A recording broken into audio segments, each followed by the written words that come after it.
how many people missing? I know, it's like we're half the army and shit, the loser army we got. So I don't care what Junior says, because even Al's like, he liked it to an extent, but I'm back to this apple Mr. Boston. It does taste like Jolly Ranchers. Yeah, it tastes like, I like this shit. This shit is not bad at all. It's not, it's not the quality of Rex Goliath, but Mr. Rex Goliath done? No, he's got some more. So what is this here? That's Fireball. I brought it down. I waited till Junior left because he was gonna fucking steal it on us. That's why. I'm gonna try a little bit of the Fireball. That shit is good. Just a tad. Sal's got a Fireball. Sue, now, what do you got, Sue? I took all the ice. 2 Bud Light Limes. Asshole. And... You want to take some of this out? I'm good, next. What's left of a Coca-Cola I got from McDonald's. Oh. Yeah, I'm gonna have to go very light on the So, the I Fireball. had to move all of my liquor. That was funny. So, what happened? Well, before we get into that, we just say, like, yeah, right now, this is kind of like an extra episode, because what happened is, I'm just going to say it now, those Libsyn account that we have, there's so much storage you get per plan, and we recorded our last episode, and we had more footage than storage, so I upgraded the next tier. Upgraded the next tier, now we have too much fucking storage, so I'm like, instead of doing 2, we're just kind of just going to do 3 this week. So, we only got me, Susan, and Al back down here, but like Al was saying, we're just going to fuck it. Even if we just kill an hour, it's just like right now we can't, tomorrow we're not going to record a 5-hour episode. Yeah. So, but yeah, so what happened last night, Sue? So, yeah. You look at that Fireball, Al. Like, Fireball is actually not bad. I'm telling you, I'll give Junior credit. Very few liquors I can drink straight. I can drink that straight. Anyone can drink it straight. It's but like a lot of things do take chasers though. But well, Kaya she's officially graduated. Kaya has officially graduated. I asked Mom why was she graduating on a Sunday for, because Albany High's got like 9 million kids there. They had to do it over Friday, Saturday, then Sunday. And it was just 2 at a time winning or something. Yeah, it was. You could only have 2 people go to the graduation. Yeah. They tried to maintain like the social distancing as best they could to get the kids to go and like get their diplomas and so on. Okay. So Kaya has officially graduated from high school. Yeah. Fuck, we're old. We're all very proud of her. Jesus Christ. Like I said, she's just Sue. She just graduated high school. Fuck. Seems like she was just born last week. I'm telling you. And she decided, and that's word. She seems like she's still the same, but she seems like to me, she's still a little bit bigger. Like she just seems like she's still fucking growing. Like it's, damn. Here's the fun thing with Kaya. Kaya has always been. How do I put this in? Unruly. We've always spoiled her. Beyond belief. That's the pure. Well, see, Jem was the baby of the family, and she got old and fat, and so now Kaya's the baby of the family. Well, no. Here's the thing. So. Fuck you for not coming down. Oh, yeah. Jen, I texted Jen about coming down. She can't come down because apparently a friend of hers gave her a hit off something and she can't move. And I'm like, me and Al could come pick your ass up. And she goes, I'm about to pass out and go to sleep. And I'm like, you fucking lightweight. God damn. Like, wow. I don't smoke that often. I'm like, apparently. Like, good job, Jen. She took 2 fucking hits. 2 hits is like my warm up. Like, it's like, how her boyfriend drinks 1 beer and he's on the ground twitching. Like, yeah, you're not the one who had to deal with his big doofy ass up in your room, sprawled out on the floor, snuggling the frickin' animal bed that the dog humps. Well. Sounds like that was a good night. It's every time he comes over. So, yeah, so, So, we're all very proud of Kaya. She graduated high school. As I was saying, Kaya has been very spoiled for most of her life. She literally can almost get away with murder. Pretty much. We're concerned. She can with me, I'm not gonna lie. Yeah, same. But in our defense, Kaya literally is of the younger generation. Yeah. Like the only girl of that younger generation. True, yeah. So she's going to be more spoiled than, say, Christian and Wyatt. Well, not to mention, like, I mean, I keep Jen around for the podcast, but I generally hate my sisters, and she's the only one I don't hate. It's like, I mean, I have to love Jennifer, but Jen, you're a fucking moron, okay? Here's a story. I can't come record a podcast. I'm busy. With what? You're not working. So here's a story. Chris probably doesn't remember it. No, probably not. This was when before Christian was born. Like, not too long before Christian was born. Christian now is 13, by the way. This is I remember this age, I think. So, Kaya around this time is like 5 years old. Yeah, okay. We're all sitting at the dinner table. This was me, Kaya, their mom, and her dad, Chris's stepdad. So, they're cooking dinner. Her and I are sitting there. All of a sudden, she just bursts into tears. And we're all looking at her and we're like, Kaya, what's wrong? Won't talk. Then we keep egging her on and we're like, Kaya, what's wrong? And finally she goes, Chris isn't gonna love me anymore because he's gonna have a new baby to love and he's not gonna care about me anymore. And like literal big ass freaking tears. Yeah. So I miss those days. we're all trying to get her to calm down. Nothing's working. So Chris's mom, Nancy, she calls Chris and she's like, you need to get over here. Your sister's like bawling her eyes out. She doesn't think you're going to love her anymore. Yep. So Chris comes right over. He brings Junior along. Of course. He comes, he sits down. Like a pet. He tries to like talk to her. Yeah, we wound up feeding him too that night. Of course. That's what it is. That's why the only time Junior was living with his dad, I was working a lot, so then I had to make sure to fatten him back up. Yeah. So Chris is sitting there with her. He keeps like trying to get her to like talk to him. She won't talk to him. She punches him. She kicks him. She like is ignoring him. She turns towards me. She turns away. She turns towards me. She turns away. Jealous of her own nephew. She did not like the fact that there was going to be a new baby. Yeah. So Chris looks at Kaya, says flat out, he's like, you are my favorite sister. You know that, right? And she's just ignoring the shit out of him. And he's like, come on, I have to tolerate Jamie and Jen. I do actually love you. See? 13 years later, hasn't changed. Which is ironic because you figure there was a time, and Mom warned her and you warned her, that when Christian would come over, he loved his Aunt Kaya more than me. Here's the saddest part, though. For the first, I'd say, 5 years of his life, she could not get enough of him. She, loved the hell out of him. And they weren't that much older. See, she's only 5 years older than him. Yeah. So, up until I'd say she was, 10. Yeah. Because, he would come over, her face would light up. When he was a baby, she would crawl into... I remember because your mom had a playpen for him. Yeah. So she would, literally, climb into the playpen to, sit with him. Yeah.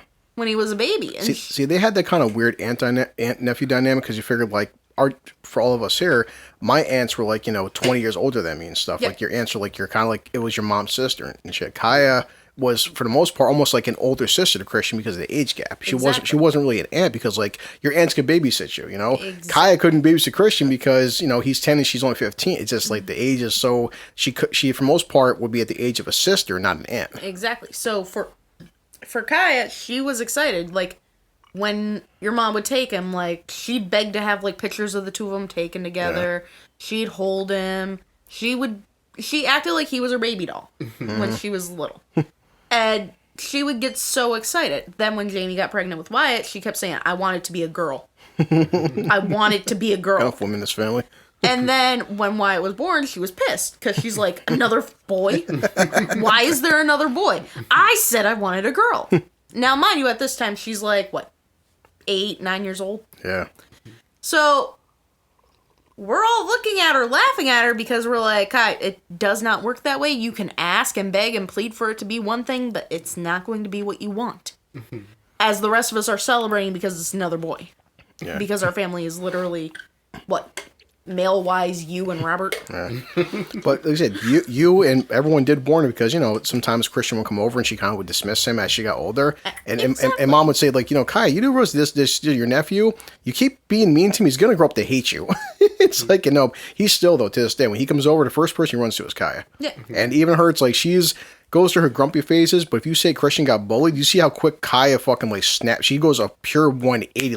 Who's fuck with my nephew? She will in a heartbeat. Instantly, it's funny because, that's the thing. For as much as she hated the fact that Jamie had a boy. When she sees Wyatt now, even to some degree, she'll still put a smile on her face. Which is rare. But it seems like for Christian, she gets defensive, though. She does, because of the fact that they're so close in age. Yeah. So it's like she's not as loving as she used to be towards him, but just I think that's her teenage years where she's just going through this bitch phase. Back to Kaya and her bitch phase, though. But for the most part, we do give her leniency because, especially in this generation, considering what in this area we live in, she's a fucking an angel in comparison. Like she's not into fucking drugs or gangs. She's a good fucking kid, a good student. Like all things considered, like we all laugh over the fact that Madhu was super paranoid with her, but if he wasn't, I mean, like your mom to some degree she's a little bit more laid back. She's like, you need to let her live her life. Yeah. He, on the other hand, like is like so overprotective, and though he can be an asshole, like you really can't blame him. It's a hard balance with him. Like we've been through this conversation. That's different with Al here, but like Susan with our family, it's like, listen, this guy, how many years has it been since he died? His son. Oh God. It's been 5 years. You're better. 6. Yeah. So his older. How old was his son? He was a year or two older than you were. Yeah. So his son got killed, and he got shot. And he was no, he was thrown off a roof. I thought he was see it. No. Thrown off a roof. He Jesus was Christ. thrown off a roof. Because I remember he was in a cab. He was picking up a fare for a cab, right? Like so many fucking details. There are so many details to it. Okay, so because it was never officially solved, the case. Which is pretty effed up considering Madhu has like 2 nephews that are police officers. And big fucking boys too. Oh yeah, there's some big dudes. Yeah. And again, these are good men that are fucking cops and they're black men. I've met them. Big fuck said, "Look up, hey, what's going on, bro?" It's like dude built like a fucking brick shit house. Funny, like for what it's worth, like 2/3 of Madhu's nephews are bigger than him. Now Mickey was one of the police officers that would have to be at Albany High. Now you remember the one time when Kaya got jumped by those girls. Mickey was the cop who had to break it up. Shut. So he comes over and he sees it and he's like, "Kaya, what the fuck?" Like he's ready to start screaming and shit. The girls run. Kaya stays, of course, because that's her cousin and shit. And your mom pulls up. And as your mom's pulling up and as Mickey's trying to handle the situation as a cop, your mom's phone starts ringing. Yeah. Who's on the other end of the phone? Madhu. Mickey sees it. He looks at your mom and he's like, "Auntie, don't answer that phone. Do not answer that phone. Nope. Don't do it. Don't. Nope. Don't answer that phone." He's like, "I do not want to have to put my uncle in jail. Please do not answer that phone." Yeah, so it comes to Kaya. Sometimes he gets too protective, but like, do you remember? Because it happened. Because I never, because you guys were living with me, so I always hear tidbits from you guys what actually happened to him. So I remember the funeral. What had occurred was his son was starting his own cab company at the time. Now, Madhu and him, they weren't on speaking terms due to other stuff. Yeah. That was completely unrelated to this part of it. But, so, he was also seeing this girl at the time. Yeah. So, we're not sure if he was called through the cab company or if this girl contacted him or something, whatever had occurred. But he either got out of his car or somebody pulled him out of the car. When they found the car was still running, the door was wide open, the keys were still in the car, no one had taken the car, nothing like that. That's why I'd say I thought he was shot because I thought he left the vehicle and somebody shot him after he left the vehicle. That's what I was led to believe. He, from what they were told, he left the car running, left the keys in, door wide open, everything. He had gotten onto the roof of one of the buildings down on Green Street. Wow, yeah. And it's a pretty high building, like 5 stories, 6 stories, something like that. Jeez. And we're not sure exactly what happened from there, but he was up there and then he was on the ground. Yes. And there's been like a ton of shit talked about since then. Like Madhu's one niece, Toya, who she's extremely close with Jen. She's really close with Kaya, really close with Madhu because she's his brother Gary's daughter. Yeah. And like she grew up basically like Madhu was like her second father. Yeah. So she, when he passed away, she was highly upset because of the fact that that's her cousin. She grew up with him. It would be like if you had died, how upset Jen would be. Yeah. So when one night she was out partying, whatever, she ran into the girl that he was seeing. Which, him and that girl, they had been having problems. Okay. So, I'm not sure of the exact details. Don't quote me on it 100%. I hear stuff from your mom, of course. So, the girl and Toya, I guess, got into it. And either Toya kicked the girl's ass or the girl had someone jump her. Damn. I don't know the full details of it, but a fight occurred. Yeah. And that's the most that had happened. And, like, Toya had gone up to the girl and said, I know I can't prove it, but I know you had something to do with my cousin's death. Maybe. But because of the fact that it's never been solved, there's no closure whatsoever. There's been a ton of other crap to do with, like, his mom and Madhu in between. Like, of course, Madhu's been even more paranoid where Kaya's concerned. That's the problem we've had. Well, that's the thing. Growing up as a kid, said he's been with mom for longer than he was ever with my father. So it's like, so there's a history there. There's a history where it's like, this man kind of secondly raised me. He's been a part of the family. And ever since his son got murdered, he's been a different person, which is totally understandable. But also, too, it's like, how do you say this kindly? Where I'm not trying to be a dick saying this, but like, if Christian died, I would go through something that you and Al would never understand, but I wouldn't take it out on you and Al.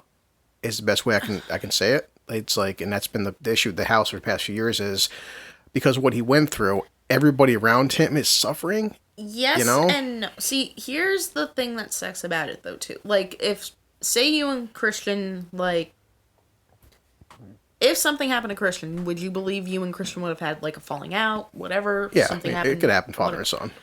Well, that's part of the problem, too, is they had a falling out. Madhu never got a chance to say he was sorry. Yeah.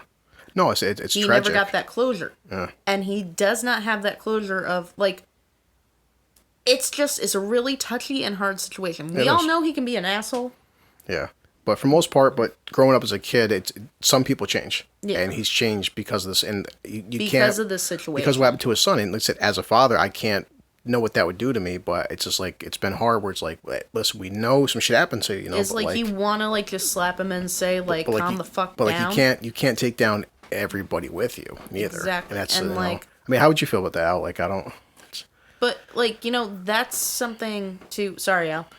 That's something, too, like, he fights and argues with your mom constantly, but he will sit down, like, if Jen's here, and... Because he's extremely close with Jen.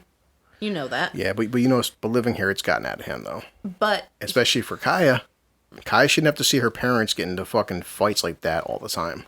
And sadly, like, to her, that's normal. Yeah, and that's the problem. And... Which brings us to another thing where it comes to Kaya. Like, so we were supposed to have her and her boyfriend down here.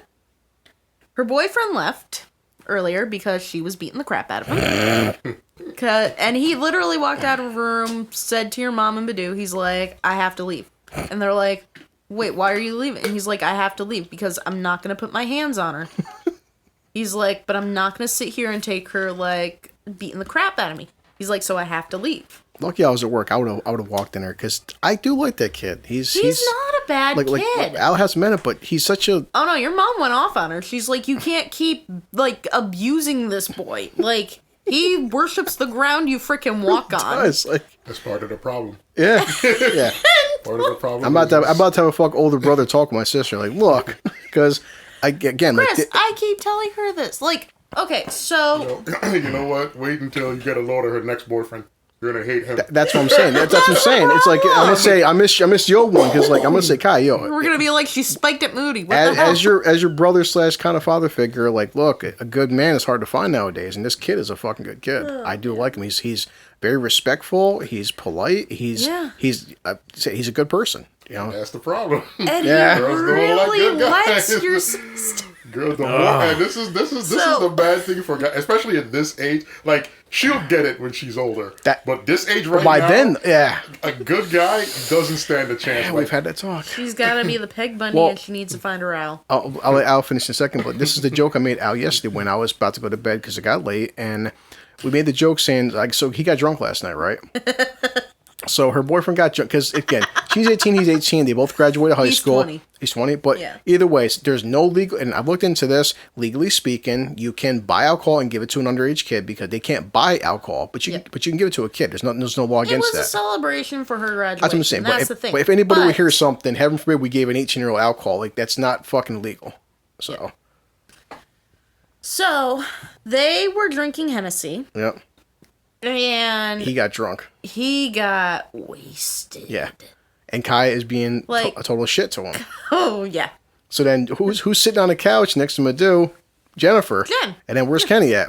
On your mom's bed. So Jen's passed out. So Jen's just like, she said something to Kaya and I said, she's like, you can't keep being mean to him. Yeah. And like, if he passes out, you can't do like mean things to him and so on and so forth. Yeah. Now, 2-3 weeks ago, we bore witness to this. Well, when I say to Jen, everyone, and Jen shut up, she got quiet. I was like, Jen, so you're telling me that our younger sister has a boyfriend who's passed out fucking drunk and she's being mean to him? She's like, yeah. I'm like, that sounds so fucking familiar, doesn't it, Jen? She's like, she looks down. It's like, yeah, touche. I'm like, exactly. Like, I said, Kaya, if you want to have any role model on this fucking planet, your older sister is the wrong choice. Yeah. Because you see the kind of guys she dates. Like, don't turn into your older sister. But one thing that I do have to agree with your mom on, since like the Rona started and so on, Kaya's taken to like drinking more. Like, I'll buy alcohol, you'll buy alcohol.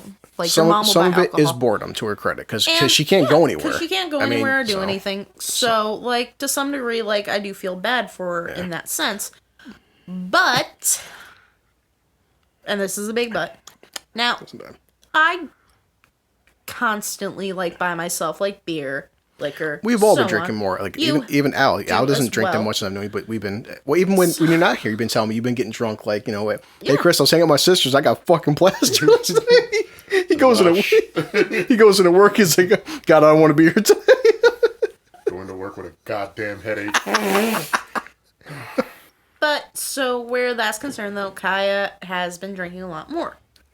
And we shouldn't condone it because our family does have a history of, like, alcoholism. That's what Jen said. Jen's like, well, your father and mother are both alcoholics. I'm like, yeah, Jen, just like you. Your father and... So... It's been how Jen's looking at a younger version of herself and telling her she's getting hopped in a time machine and yelling at herself, don't become me. And I'm like...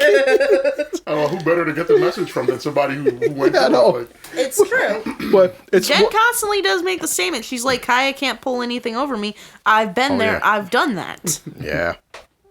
So, but also I feel as well that, you know, to set a prime example, this is like, you know, me giving Christian, like, hey, son, you know, you're fat and lose weight. And he's like, Dad, well, you're kind of 30 pounds overweight yourself there, Tubby. Like, touche. Like, it's like, so, Jen, before you give advice to your younger sister, you may want to pop in that mirror real quick for yourself. Stop looking at the man in the mirror. Well, before you go, Sue, so like we're saying to Alec, is that this is, you know, we're trying to get not too serial, but like you said, it's like this is a guy that said I respect this since I was 11 years old, and he's been a great part of my fucking life. But over the past couple of years, I've seen a dramatic shift in his personality to the point where it's like, dude, look, I love you as a second dad. You've been fucking great to my mother. You gave me my third sister, and it's like I love you as like a dad in a sense, but. I can't talk to him as I would my own father, because honestly, if my own dad acted like this, me and Dad would have a serious sit fucking down. And he's like a dad, but not. I can't say, dude, honestly, love you, but you're being a fucking asshole. See, and that's the thing. But you can't say that. That's what I'm saying. No, that's what I'm saying. Like now, my old father, I would tell Dad, you're being a dick. You know, he holds off where Madhu's concerned a little bit more so than say Jen or Jamie. Like Jen or Jamie could sit down. Well, Jamie's just a bitch. Jamie wouldn't give a shit if it was your dad or Madhu. She'd sit there and say... Jamie and Jen talk to him in a way I don't. Because, but the thing is, he's never been directly towards me a prick, but I see him being a prick to everybody else, and I'm like, that kind of bugs me where I'm like, and said, Mom gets it, so we all get it. Like, you went through a horrible... No fucking parent should have to fucking watch your kid die. That's no doubt. And that's something, like, your mom has said to me over and over and over again. She's like, I can't take away his pain. Yeah. But at the same point in time, I should not have to keep... I should not have to keep dealing with a man who's going to sit there and drink himself to death. Yeah, and that's part of too. It's like, besides he's been more and more aggressively being an asshole, But also as somebody who loves and cares about you, if I watch Al or Sue or anybody, Junior, like, that's the problem is Madhu will never put his hands on any of us. No, he's not. He's not violent towards mom, but like I can't sleep sometimes because how much fucking screaming. He is loud. And Al knows these are pretty insulated fucking walls where like I can't hear nothing. I can't hear TV, but I'm downstairs like looking up like yo like, and and as a son to a mother, like, I don't want to see my mother be miserable, and mom mostly is fucking miserable. Yeah. And just like Jennifer and sometimes Jamie, where it's same thing with Jen. I'm your older brother, I love you. And like Jen, for fuck's sakes, like get rid of him. But it puts me in a hard situation because it's like, I don't want to say get the fuck out, dude. But I'm like, and I know but like also I don't want to see, I'm just tired of watching two people I care about constantly fucking fight almost 6 days a week, non-stop. Well, like that's something where he did open up to Jen one night and like he started crying because he's like, it still gets to him. And for a guy like him, and this is... And like, he's like an old school but kind that, of that guy. generation, that's like I said, my father, my lifetime, I've seen dad cry one time in my entire fucking life. And like... And he was drunk doing it, so... And like, that's the thing. Badu has cried more since his son has passed away than he ever did before then. But, and like, he will wake up in the middle of the night sobbing. Yeah. He will freaking like drink himself into a stupor. Well, that's what we were saying. It's like, as somebody who loves you, it's like, if I seen Junior go through whatever, if I'm watching my best friend, whether it's drinking or doing fucking Molly or whatever the case may be, doing something like, yo, I love you, bro, and like you're killing yourself. So like, this comes to mom, you, and even Kaya. Kaya is just your daughter. Like your family's watching you drink yourself to death, and that bothers your family. But like, we're at that fucking point where it's like, also, you can't help a person who won't help themselves. Yeah. But that's something that Jen was saying to him. She's like, well, why don't you go see like a counselor or something? Yeah, which ain't gonna happen. Which isn't gonna happen because yet again, a man from his generation, they feel like that shows weakness. Fuck counselors. Yeah. Yeah. But no, Al, because we're just asking you as a friend and honestly from an outside party. It's more than that though too, because like you figure, he lost his son. Yeah. Not long after that, his best friend passed away. His mother's passed away. He lost 2 of his sisters within that time range. You get older, man. Your grandmother, when she died, that hit him hard too. Yeah. So like, all this death keeps happening, and it's hard for him. Like, you get older, obviously, death happens. Yeah. My dad's gotten to the point where he doesn't even go to funerals anymore because he can't deal with it. It's hard. And shit. And like, that's pretty much how Madhu's feeling too. Because he's like, all these people keep dying. Like, what the hell? But yeah, so like, I mean, I know obviously Al, you're not in a situation, but I was just telling you the story for an opinion. Like, how'd you feel? Like, I can't listen. I can't even pretend that I could explain my feeling. That's the kind of thing you have to experience to know the feeling of. Like, so I can't even sit here and try to. Like, there is no real explanation for it. You go through it, and depending on who you are and what you've been through and the kind of person you are, you'll handle it a certain way. Everybody will handle it differently. Yeah. So that's the kind of shit that, like you said, no parent should ever have to like bury their own kid like that. That shit is heavy. And I hate to say, I'm not going to say it. There's only one way to say it, so I'm not going to sugarcoat it. That if my son died at 5 years old, that will traumatize you. It's going to affect you, no doubt. But if my son dies at 25, that's going to hit you 5 times harder.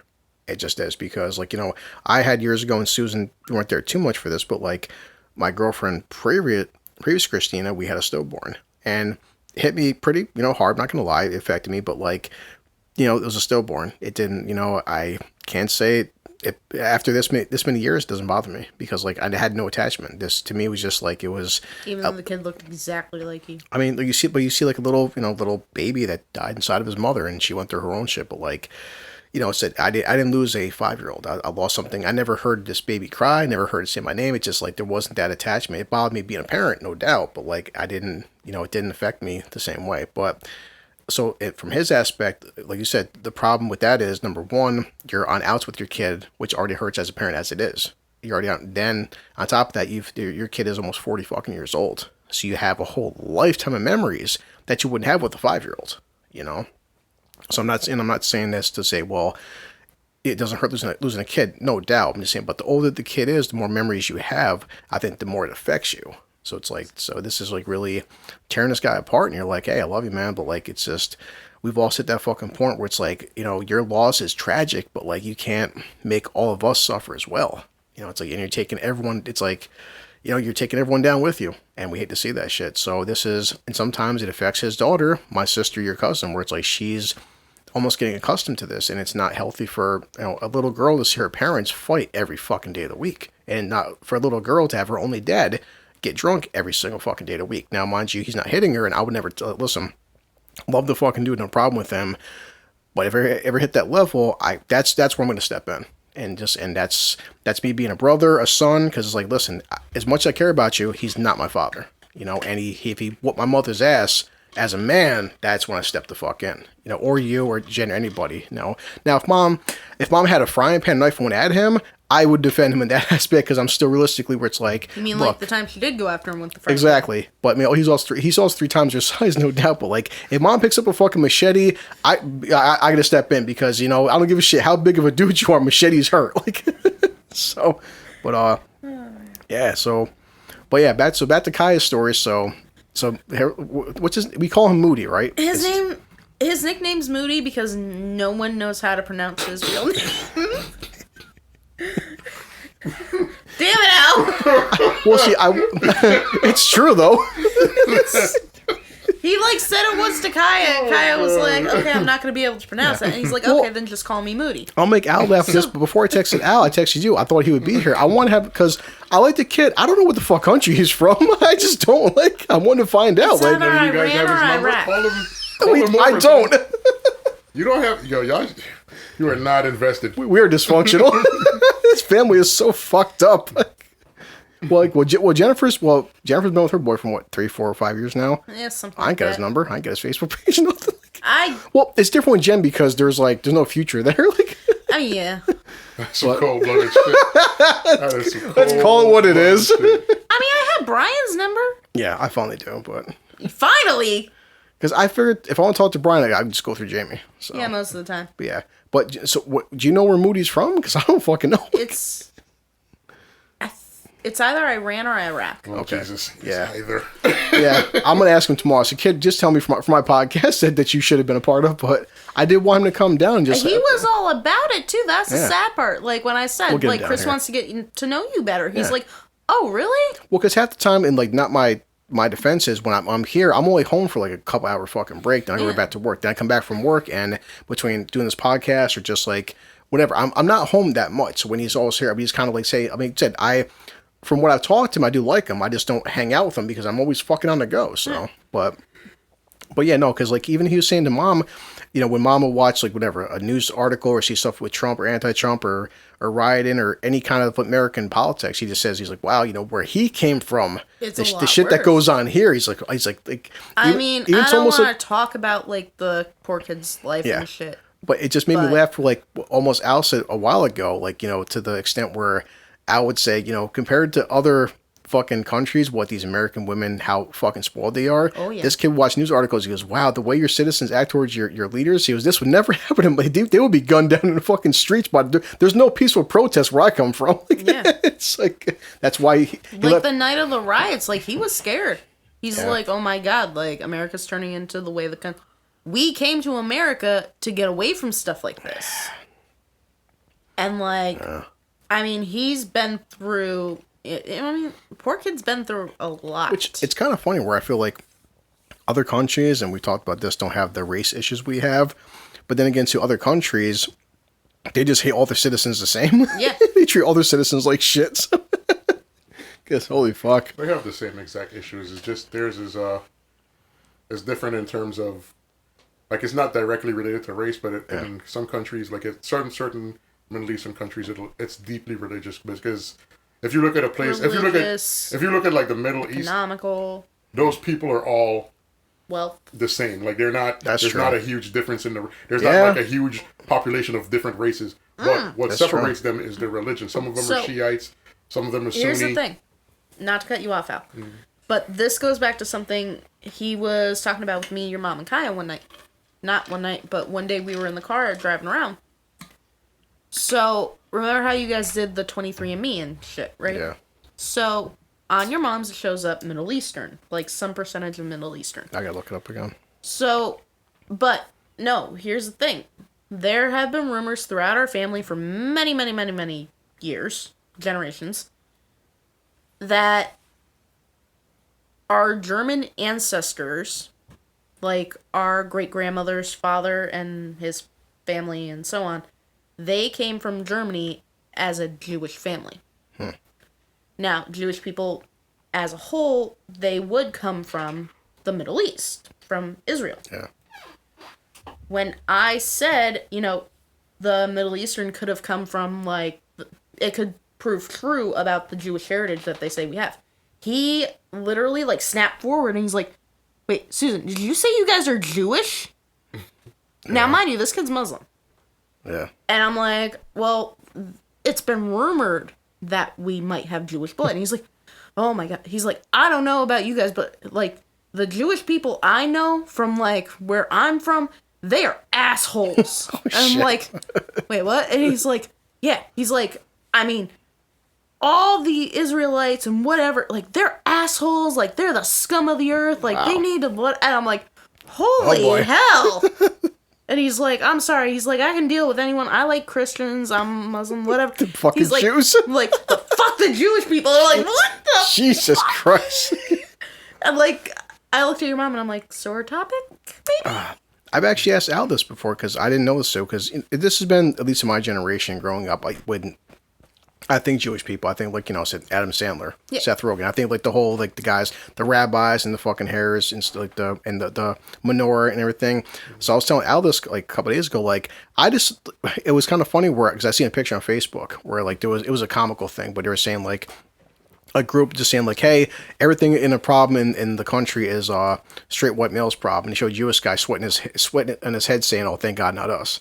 But they were trying to say, implement that Jewish people aren't white. And I was even telling Al, so, like, yeah, Al broke it down where, technically speaking, I always thought Jewish people was an actual race. And he's like, no, it's not. And I'm like, not a race of people. I never realized that, because Jews is a religion, Judaism is a religion of the Israeli people, but they're not, the concept of Jew is religious. It's like a person can't be born a Jew any more than a person can be born a Muslim or born a Christian. Yeah. You could be born that way in as far as this is the heritage of your family. Like, as far back as it goes. Like, if I'm Christian and my children are Christian and my grandchildren are Christian, it's just, the assumption is just that my great-grandchildren are also Christian. Yeah. But in terms of an actual race, they're not, Jewish is not a race. It's a religion. Jewish is a religion. well, that's what I'm saying. Most people from Israel, though, that is, like, their native religion.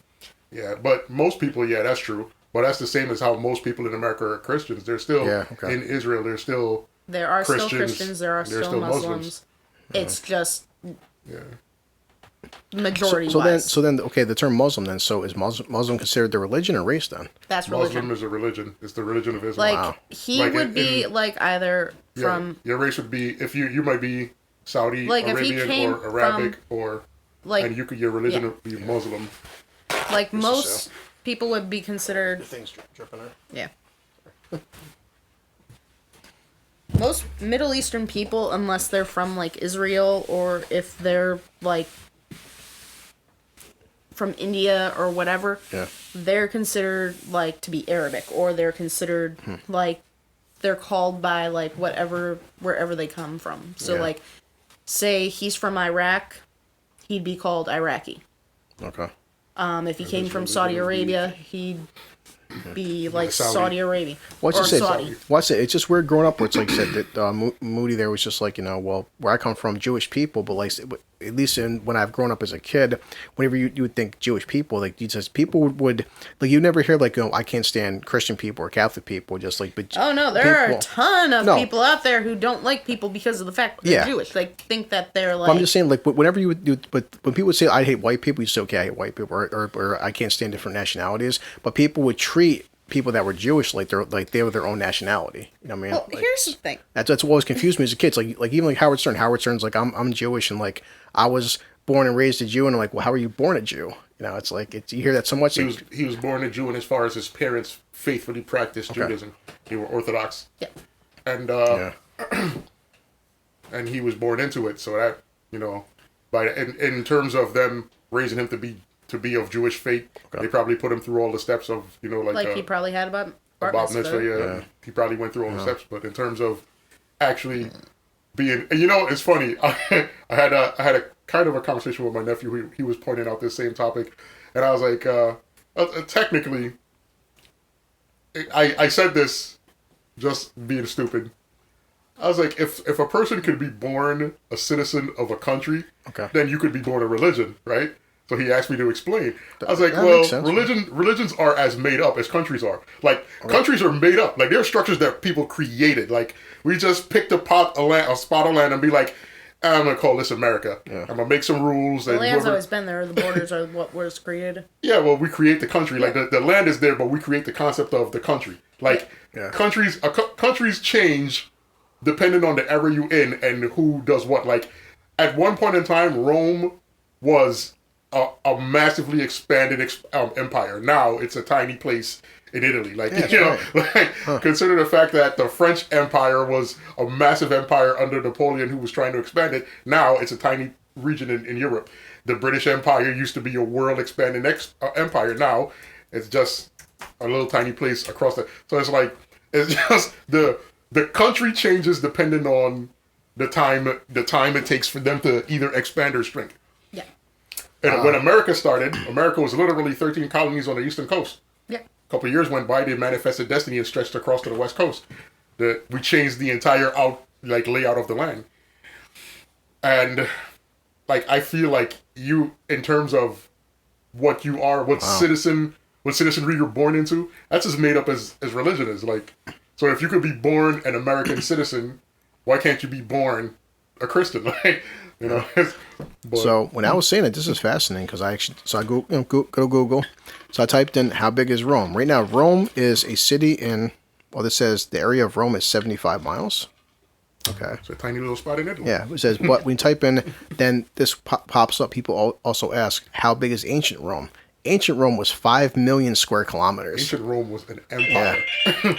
So it was one of the largest empires in the ancient world. Still ruled from the city, with an estimated 50 to 90 million inhabitants, roughly 20% of the world's population at the time, covering 5.0 million square kilometers at its height in AD 117. That's fascinating. Yeah, so and that's like any other country. Like, over time, like, every great empire falls, basically. So Fact. Either way, like, you look at it, they start out as this big, massive, amazing thing, and eventually over time... They start out as something small. They start out as like a single king or emperor with a great idea and a powerful army. It's like, the only... They start small, get huge, then crumble down to practically nothing. Yeah, the only empire that expanded and never folded in on itself in terms of shrinking landmass, which I'm pretty sure they probably shrunk a little, was China. China used to be a bunch of provinces that one emperor decided, I'm going to unify this entire place, and he did. And now it's China. And it's still China to this day, but it used to be made up of a whole different bunch of places. This is just like America. America used to be a tiny little spot on the eastern coast. Now it's stretches across to the west coast. So, like we were saying, Sue, because it's funny how just things sidetrack. So, which makes it fun. We killed 45 minutes. But, so her boyfriend's passed out, and she'd be mean to him, right? Yeah. Because she graduated, he had some drinks. How many drinks did he have? Well, before we go any further, I think that one of you guys should text your sister, get his number, and invite him over. Like, I would like to meet the guy. Like, now I want to meet him. I want to meet him. Do you think I asked Kaya if she wanted to come down here. Yeah. She said no, of course. She hasn't responded. Of course. She's in her bedroom pouting, so. Probably. Well, don't drag her out if she doesn't want to come down. He'll probably be back tomorrow, right? Because they seem like they go through... Tonight. Oh, my God. So, they do this constantly. Where does he live, anyway? He lives over by Albany Med. He's right around the corner. Yeah, I mean, you can ask her, but, it depends if she wants to give up the information. Clearly, probably not. So, anyhow, back to the story. She's too stubborn. Oh, God, yes. Next time, I'm going to say, listen, I'm stealing you from my sister for the afternoon, and, that's why I initially wanted to bring, because Al hasn't met him, but because I wanted to see, for bullshit's sake, kill time, I wanted to see, how's life been for you? Like, said, how do you feel about different situations? Just talk about, like, how do you, I want to know how he feels about constantly getting beat up. Yeah, that's it. Have you asked? A girl. And what's even worse is Kaya is actually like taller than him too. The thing is, I don't know for sure. I don't know the kid. I've never met him. He's small. But he came from I don't know what part of the Middle East he came from, or if the Middle East, or where. I don't know where he's from. I don't know. Time to ask him. Iran or Iraq. I know it's one of the two. I am willing to bet that he comes from a culture that doesn't tolerate this from women. So it's like, he's been Americanized. That's the thing. He came to America to get away from stuff like that. And what I'm saying is, like, he's so freaking adorable. Like, he has a little sister. He's getting abused here by his girlfriend. Like, if I was home, this shit wouldn't be happening. He's like, if I was back home, he's like I would have three of you, and you'd be cooking me breakfast in sandals in the kitchen with a pregnant belly at the age of 14. Like, stop acting up. I'm gonna tell Kaya that shit too. Your mom has said this to her. Your mother has said this to her in the past. See what American women do to men? They break them down. Your mom has told her a million times, like, in his original country, women do not get treated and pampered the way you do. Valentine's Day occurred. He got her like this big like teddy bear, a big box of chocolate, like flowers, this, that, the third. He like went all out for her for freaking Valentine's Day. That poor he bastard. had to have spent at least like a good $70, if not more. Kid. His birthday was 2-3 days later. Kaya didn't tell anyone. Did she get him anything? Nope. Not even a card. Fucking bitch. Like, not even a birthday card. I'm ashamed of my sister now. Your mother went off on her so bad. She's like, if you had said it was his birthday, we could have gotten him a present, a birthday card, a gift card somewhere. I spent too much time. We could have gotten him a birthday cake. We could have taken him. It was somewhere. me going to prison and me not spending enough time with Kaya, where mom's gotten her too spoiled. Like, I got to step in now. Like, listen, some things. No. It's not even your mother's fault. Fuck this. It's not even your mother's fault. It's mom's fault. No, because your mom still tries to instill in her the fact that she has to be a decent human being. All right. Kaya just doesn't listen. Oh, Chris got to step in.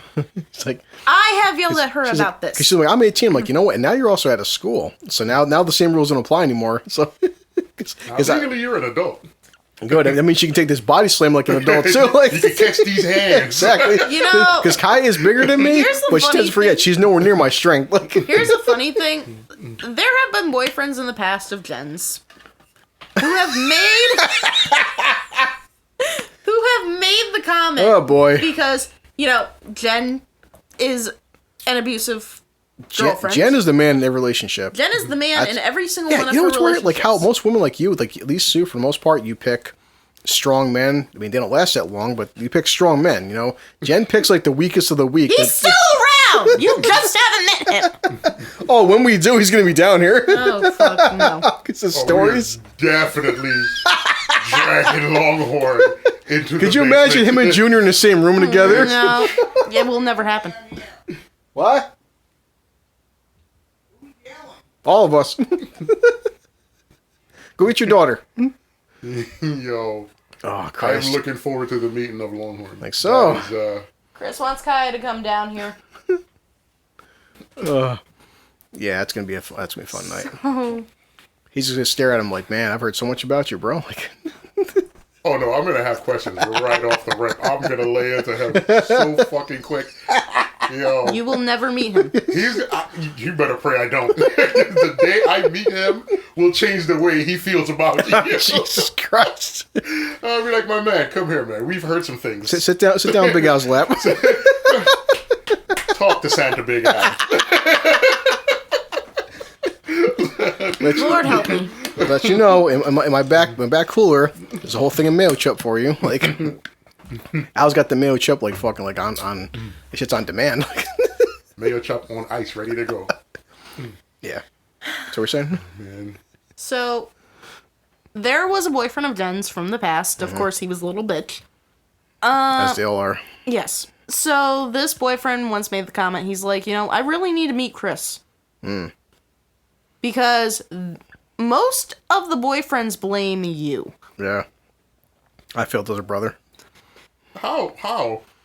I think because I don't know. I went off and did my own thing. And I should have stayed back and like made sure my sister wasn't a complete asshole. So... Listen, literally, there's nothing you can do about that. Well, here's the thing. That's what her life experiences make her who she is. Chris was brought up not to put his hands on a girl. No. Chris, of course, has 3 sisters. It's been rough. Chris has had his ass kicked by 2 of his sisters. 3 if you include Kaya from the moment she could walk and talk. She's attacked him many a times. So... That's what my father taught me. So, Chris has been taught, never put your hands on a woman. No. Now, by the fact that Chris, being their brother, never put his hands on them, Jen has taken that overboard thinking no man could ever put his hands on her. And if they ever tried to, Jen is a loose cannon. Yeah. But to my credit, I did, even with Kaya, all 3 of them, and Jamie's not so much. Jamie's got that hidden temper, but like, I was always rough with all of them. Like I said, even Mom would say, Kaya, like, Chris, you're so rough. Like, she was 7, 8 years old, and I would, like Christian, I would slam her on the ground, wrestle her, pin her down, and just like give her even sometimes bruises. And Mom's like, you're so fucking rough. And I'm like, trust me, this is going to pay off in the long term. Now it backfired because she's an abusive bitch, but like... It backfired because now she's got an attitude and she's got the fighting skill to back it up. The only thing I've still got at this point, I mean, I don't have the youth and endurance anymore. I still have the strength, but like... But I even told Mom, hey, listen, the past couple of years, how many times has Kaya been fucking jumped? And she won every goddamn fight. And I'm like, that's because I was so fucking rough on her as a kid. And like, you know, and obviously her size and strength is a factor, but I'm like, even Jen's like, fuck, my sister cut half her damn foot off and she didn't say ouch. Yeah, I told Kaya, I was upstairs, I'm like, I'm proud of you. So why? I'm like, you didn't say ouch? She goes, no, I didn't even feel it. And I'm like, fucking proud of you, kid. I am. I was like, She didn't feel it, he's crying. He's crying, getting ready to call Madhu. Yeah. And like, this goes back to another thing.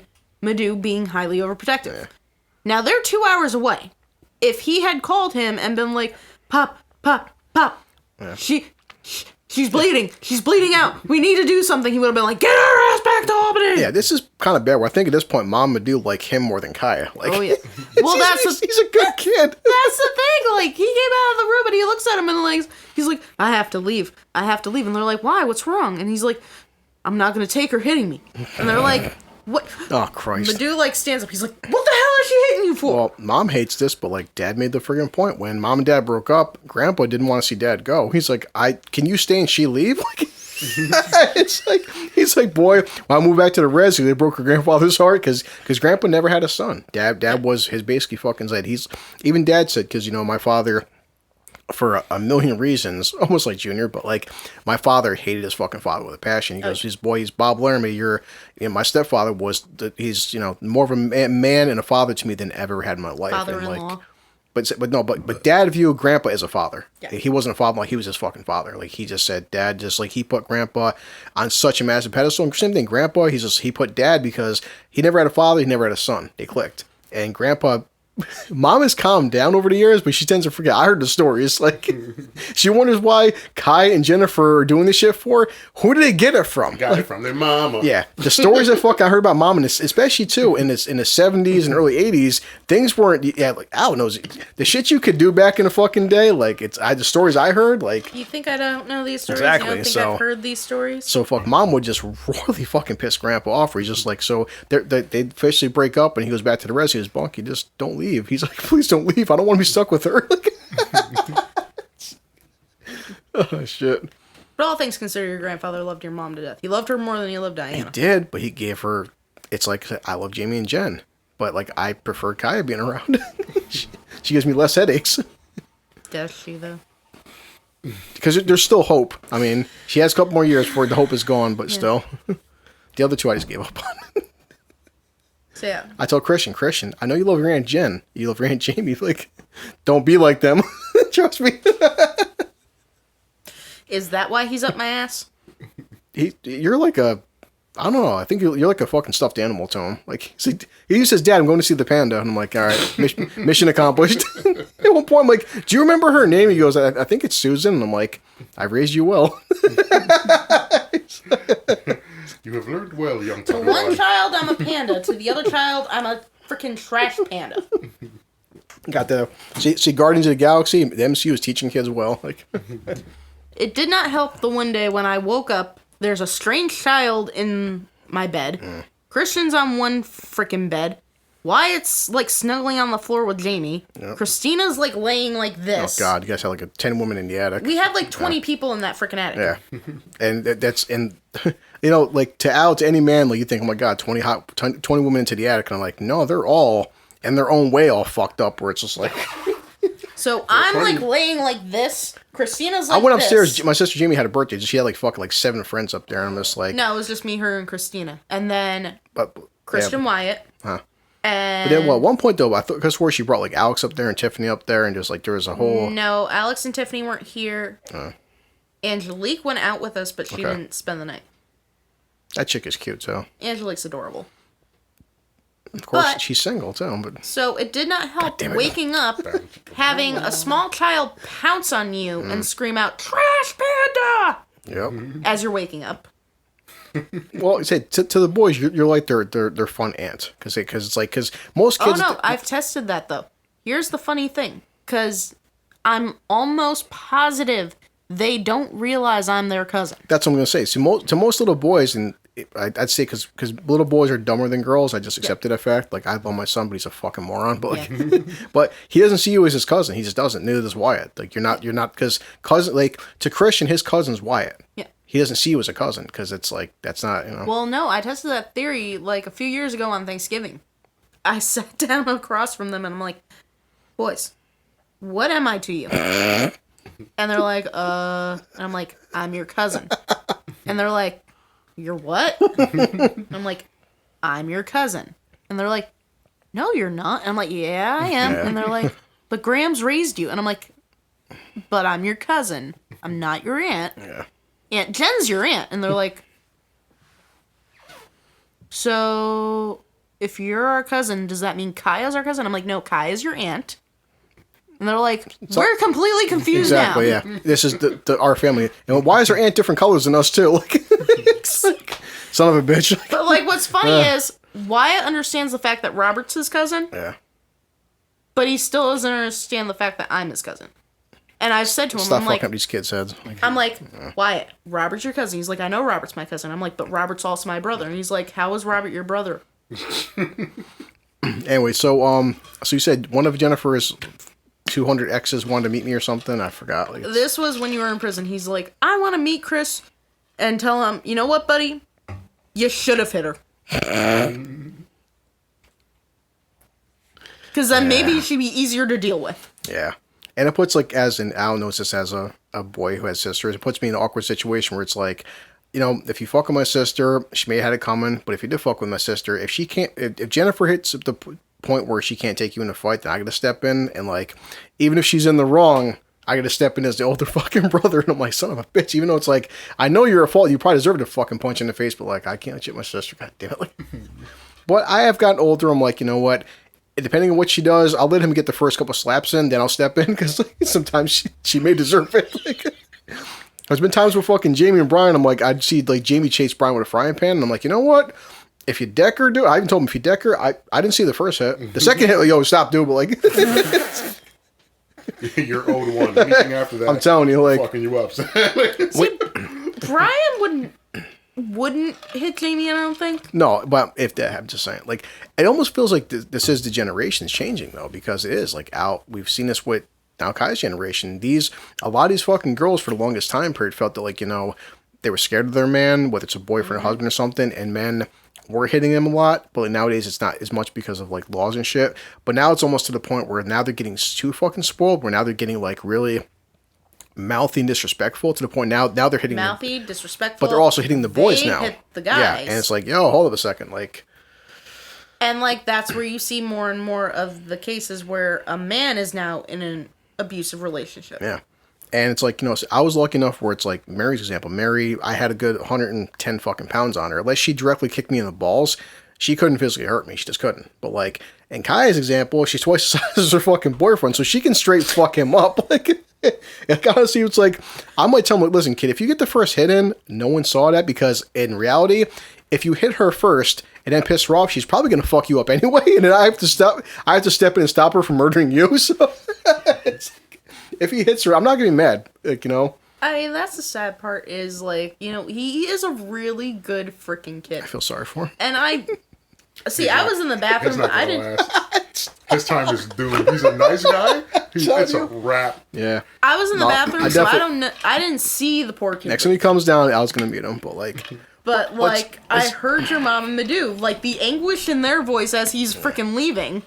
Because what is the chances of our sister meeting a nice guy? Not that high. Exactly. Because you're expecting her in this area. Here's the thing. It's not that the chances of meeting a nice guy isn't high.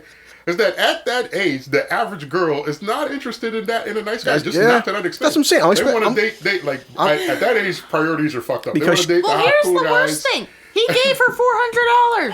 Why? To pamper herself. I gotta have a talk with this kid. He's like, she deserves it. I love her. There's going to be a point in time he's going to have enough, and then he's going to leave, and that's when she's going to get it. Like, we're trying to find another nice guy is going to be the thing that's like, you know what? I was fucking up a lot. Like, especially, but it's like it's youth. Like that's what you go through. Like, nothing at this age, at 18 years old, nothing is permanent. And that's like she shouldn't be looking to settle down. I know. I mean, we don't want her to settle down, but like, but also he's supposed to be the one you're training with. But I also want her to understand the fact that Kaya, look at your older sister. Do you want to be like that in 20 years? God, no. Exactly. You want to like saying, but no, like I would say. Well, the worst part is like when that happened with Kenny, where he like passed out on the floor and like Jen's drawing all over him and everything. Kaya's the one who grabbed the freaking nail polish and painted the guy's freaking toenails. She's following her sister's footsteps, so. And poor Moody's sitting there like, oh my god, I can't believe they're like doing that to him. Makai's in that rare poor guy. She's in it's such a very rare situation where it's like she looks Hispanic, but of course she's half black, she's half white. So it's like, yeah, you're expecting her. If she brought home a biker dude, like I'm gonna kick this fucking kid's ass. If she brought home some black kid with like a do rag and an accent and gold teeth, I'm gonna kick this kid's ass. She brings home a fucking Latin King kid, I'm gonna kick this kid's fucking ass. You found a great Muslim kid. It's like, what were the chances? It's like you could have brought home a pure fucking thug and you brought him a good kid for a change. We weren't expecting that. Like, don't fuck it up. Like, I mean, damn. A bunch of fucking sweat running all over my fucking face. We even like like I said, her dad is overprotective as he should be. But when she first started dating this kid, the first thing he says was like, "Well, you couldn't fucking date an American." Like, oh yeah, Christ, dude. Yeah. Racist black people. You can date one of your own kind. Like, well, technically she's half and half. Like, but what is her own kind? Only her fucking mulatto kids. Like, well, that's exactly what your mom said too. She's like, she doesn't have a kind. Exactly. She definitely has a kind. She's human. Everybody else is human. Yeah, but that's just like, couldn't date a goddamn American. Like, so, yeah. Oh, man. So how'd it end? So he got drunk last night. He got drunk last night. He passed out. She was being a bitch. I had to take all of my alcohol out of the kitchen. Yeah, what do you guys call him? Moody? Moody. Yeah. His name is Moody. Well, hopefully he can spell his actual name for us, so maybe I can pronounce it. Yo, I don't know. I'm gonna have him say it as much times as it takes for me to get it. But yeah, so I go upstairs and I see Mom's talking to Susan, and Susan's got she bought 5 more bottles of shit last night for Kai's graduation, but Mom was like, I have upstairs right now a bottle of rum chata, a bottle of Bailey's, which I've had for a couple weeks now. Yeah. A bottle of Malibu and a bottle of Di Serrano. Did you buy any more? Shut up. Goddamn alcoholic. Yeah. So I have 4 or 5 bottles of alcohol. Why don't you buy a liquor cabinet for the attic? Well, I have a mini fridge. Yeah. Which is full of liquor and beer as of right now. And frozen wine coolers. So, but anyhow. So in case you get a visitor, he may get drunk upstairs. Save money on the hotel room, and I'm not going to judge. You got a bunk bed too, so. Of course I'm going to judge. So anyhow. So, I had to bring all of that upstairs. Because, now the funny part was, I looked at Kaya earlier because I saw the Di Serrano was open. I hadn't opened it yet. Mom yelled at you. Mom was like, you have to bring this shit upstairs because your fucking younger cousin keeps stealing your alcohol when no one's looking. Because Mom and Madhu pass out at sometimes 11, 12 o'clock. Kaya will wait until 3 a.m. and creep out to the kitchen like a ninja, making no sounds at all. It's like, I've caught her a couple times, and I've scared the shit out of her.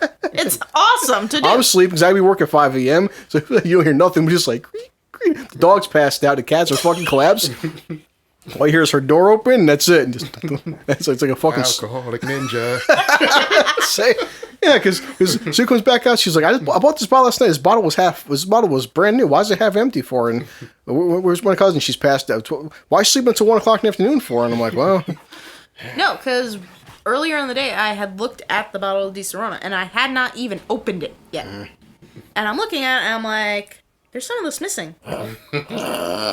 You've been hit by the alcoholic And I look ninja. over at her and I'm like, Kaya, did you drink this? And she's like, no, I didn't. no, of course not. It was the dog. And I just looked at her. And me being an asshole, I'm like, oh, okay. Yeah. Maybe it just came like You that. fucking It idiot. drank itself. Yeah. And so I left it. Well, then as we're sitting there and he's now passed out Yeah. they also have like a little bottle of Hennessy or something. Okay. And that's... What's with these guys? And these guys can't hold... Fucking lightweights, goddamn. So then... Jesus Christ. Now, but here's the sad part. It's the guy's passing out from it. She's Wait, still wide so awake. he's 20. He's 20, right? He's 20. When's his birthday then? February.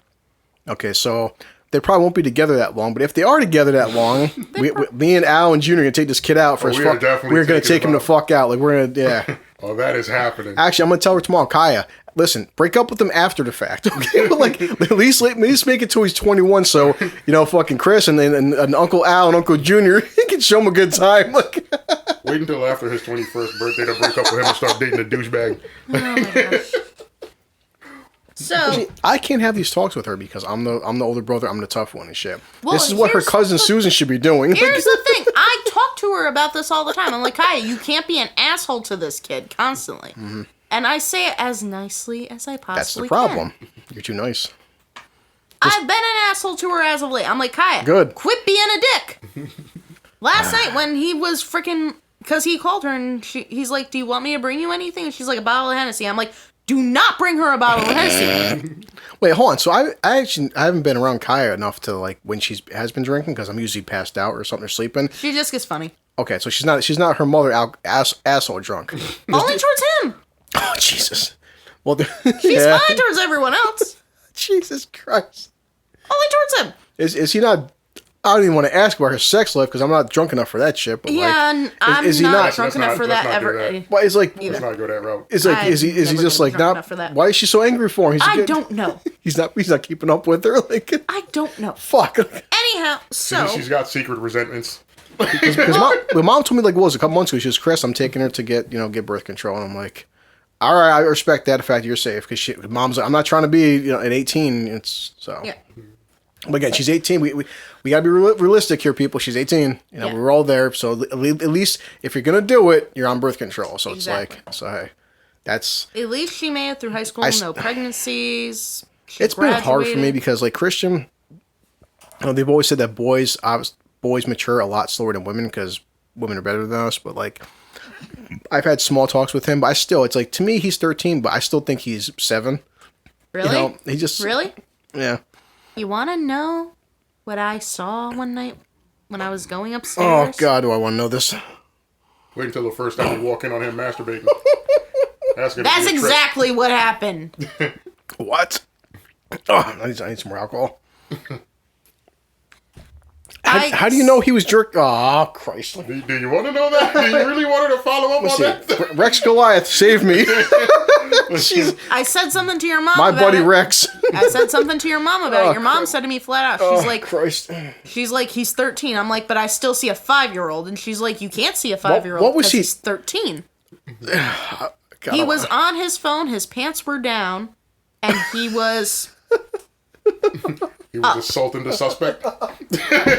And then when he saw me, he immediately put his phone away, pulled his pants up, and was like, can I have a hug? I didn't know if I wanted to hug him or kill him. Jesus Christ. But at the same point, I'm like, okay, you're a boy, you're going through puberty. You are 13, it's not like you're 7. Wait, so he was... At the age of 13, I'm surprised you only called him once. At 13, I was fucking losing my mind. Well, he was- just I would turned jerk 13. off if the Well, wind the blew. plus thing, too, is like he's not here every day. That's the thing. Exactly. So he's probably killing himself over at home. That's what... Oh, God. He's at home beating, I don't- roughing up the suspect. I don't want to know at this point. Oh, I said this years ago. When he turned like 6 years old, I'm like, I'm so worried about the future because if my son does 1/10 of the shit I've done, I'm fucking afraid because I have looked back when I was 13. The thing I'm like, look, wait, what did I do? It's like you almost like sometimes it's not so much you evolved, but like you are at that level where it's like your hormones. I don't know. Is this for any little fucking boy? Your hormones hit to a point where it's like you're almost a different person. Yeah, when you like, this is the thing. I was more upset because he asked me if I wanted a hug. Remember what I was talking about in an earlier podcast? I was saying like the ideal situation for any person, whether you're male or female, is to wait until you're like 20 to have sex. Yeah. Because when your hormones kick in, you're not mentally prepared to handle all the things you're feeling. Like at the age of 13, for a boy with your hormones in full swing. All you're capable of doing is jerking off, and like you can't focus on anything, nothing. Like everything becomes harder. School becomes harder. And the socializing becomes harder. The fucked up part, which makes this even scarier than like what me, Al, and even Susan went through, is like he's got a phone. Okay, I had VHS. Yo, let's be honest. When I was his age, Jesus Christ, you know what it took for me to see boobies?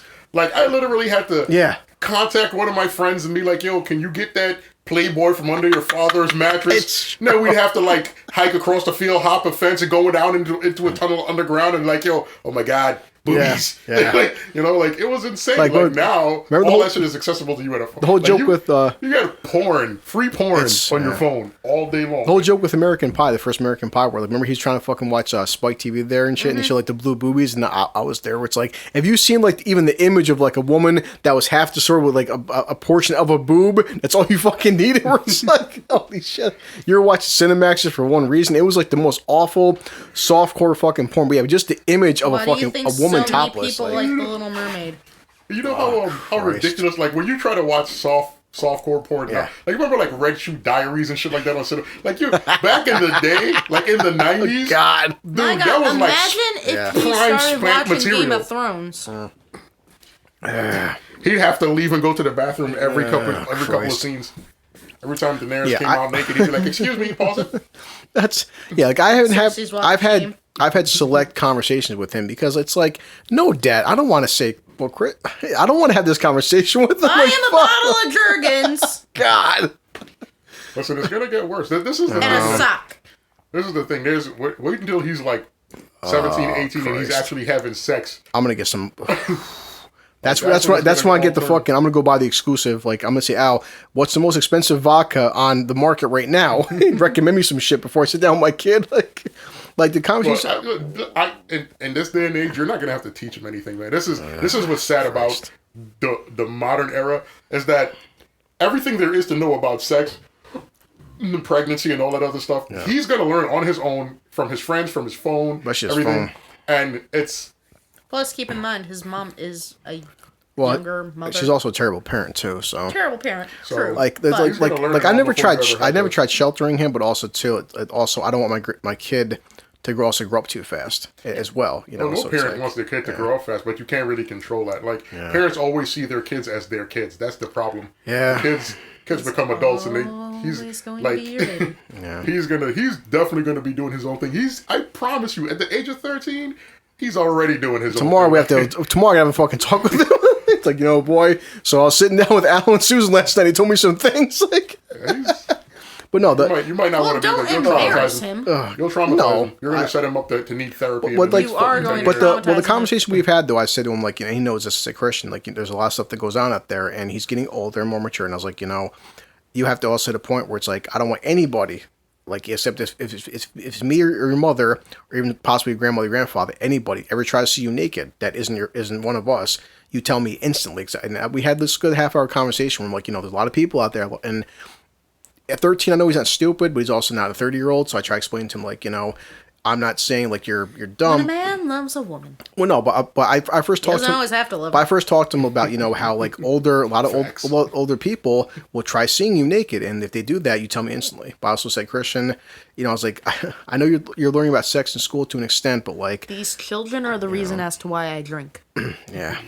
No, but most of the talks have just been like where I said to him, like, this has been going on around school a lot when he first entered. This is first year in middle school. And I'm like, you have a phone now. I was like, Christian, we have to have this talk about if you ever take pictures of your privates on your phone, it's like, I'm going to hear about it. Like, and I said, you don't ever do this stuff because the shit they're doing to kids nowadays. And all you guys know this shit. At 15 years old, come on. It's like, if I had a phone at 15 with this capabilities, shit, like, to be honest, guys. Yeah. It was like, come on, like, and it's funny where Joe Rogan talked about this a few times. I will show him Big Mouth. Oh, God. The hormone monster. But no, Joe Rogan's talked about this, which I tend to agree as a male. It's like females, I've never said that females don't have a sex drive. Obviously they do, but it is different than a male sex drive. And there's been times, even as a fucking adult, where it's like, and Joe said this, so many bad decisions that guys make are because of that. And it's like, and there's before and after you fucking you blow your load, and after you blow your load, you're like, why the fuck did I just do that for? And it's like it almost does make you a different person. Like there's decisions, man. You know what's wild about it? Like this is really the crux of it. Our sex drives us to like chase after sex, right? I'm telling you, men and women basically are in the same situation in terms of our biological needs.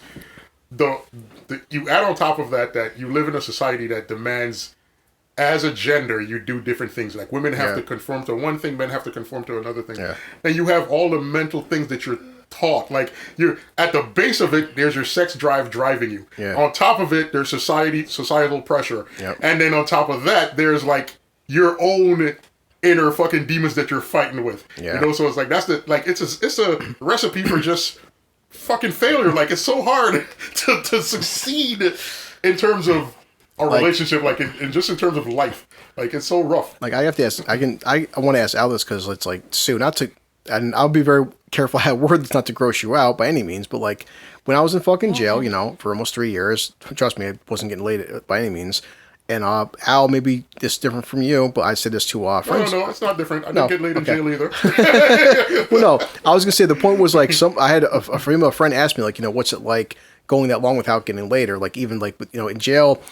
When and how you masturbate is a very complicated process. It's not. It can. Where there's a will, there's a way. There is ways, but like it's not like it's home. You can't pop on your fucking phone and watch Pornhub when you're in prison. So there's ways that you have to sneak around shit. But it's different for me in terms of like me growing up. I didn't have we didn't have the kind of pressure that is applied on people today. Yeah. Like having sex today is different in terms of. People aren't having sex because they really want it. They're having sex because society demands it. It's That's almost true. like I've heard people say this. Oh man, I haven't had sex in like 4 days. I'm going crazy. And to me, that's insane because there was a point in my life where I was not having sex for like years at a time. That's insane. And that wasn't. It's not that I couldn't. It just wasn't a driving factor. It's like I wanted sex, but I wanted sex with like particular people. Exactly. That kind of thing. It wasn't like I wasn't chasing sex. And on average, people aren't chasing sex. Most people. Yeah. Live their lives where they go through stints of no sex for like long moments at a time. Now, at this current time, we're stuck in a situation where if a person isn't having sex every fucking day of the week, every week of the year, every year for like 10 years straight, they think something is wrong. And that's because all the movies, all the magazines, all the songs, everything they're paying attention to is telling them sex, if you're not having sex, you're wrong. Like, it's crazy. It's the culture right now is really fucked up. Because people are no longer seeking a connection. They're no longer trying to be intimate, be close, get to know. All they want to do is like, I got to make sure I'm having sex. I got to be able to tell my friends I hit this, or I slept with her, or I slept with him, or it's just like a constant pressure to have sex. And it's kind of ridiculous when you consider the fact that like there's no other species on the planet that does that. Like every species on the planet has like a cycle for sex. Some animals get in heat. Some insects only mate during the year. Even plants have a cycle. The humans are the only ones that's like, we want to have sex 365 days a year for no other reason than to say, I'm normal if I'm doing it, and I got to be able to tell my friends I'm doing it. Yeah. Like, it's wild. I think it's like we are, too. We are the only species, at least to my knowledge, across the fucking planet where it's like, other species have sex purely for procreation. Like they have sex and they get it done. That's it. But like humans, humans, like, if you're wearing a condom, you're not doing it for procreation purposes. It's like like it's us, and there's like a few species of monkeys that do it recreationally. Yeah. Like, but that's it. Like, there's in the animal kingdom, largely sex is not for pleasure; it's for procreation. No. Humans are the only one that really derive pleasure from it, and we take it to the extreme. It's fine to have sex for pleasure, but when you make your entire life's focus, I've got to sleep with all these women as often as I can. It's like we're at the point now where most dudes, because of the culture we're stuck in, where every song they hear, every movie they watch, every article they read is telling them, if you want to be cool, you got to cover yourself in tattoos. If you want to be cool, you have to wear these clothes. If you want to be cool, you have to sleep with all these women. And now dudes are stuck in a mode where if I'm good to this woman, or if I'm faithful, or I'm loyal, it makes me look like a punk because I can't tell my friends that I'm a good guy. Like, it's weird. The culture is warped, right? Wow. So it's crazy. Well, I was just trying to say, like, from at least for me, from a physical, biological standpoint, that obviously whatever Sue or any female could have from a sex drive, me and Al can't relate to you guys because we have different biologies.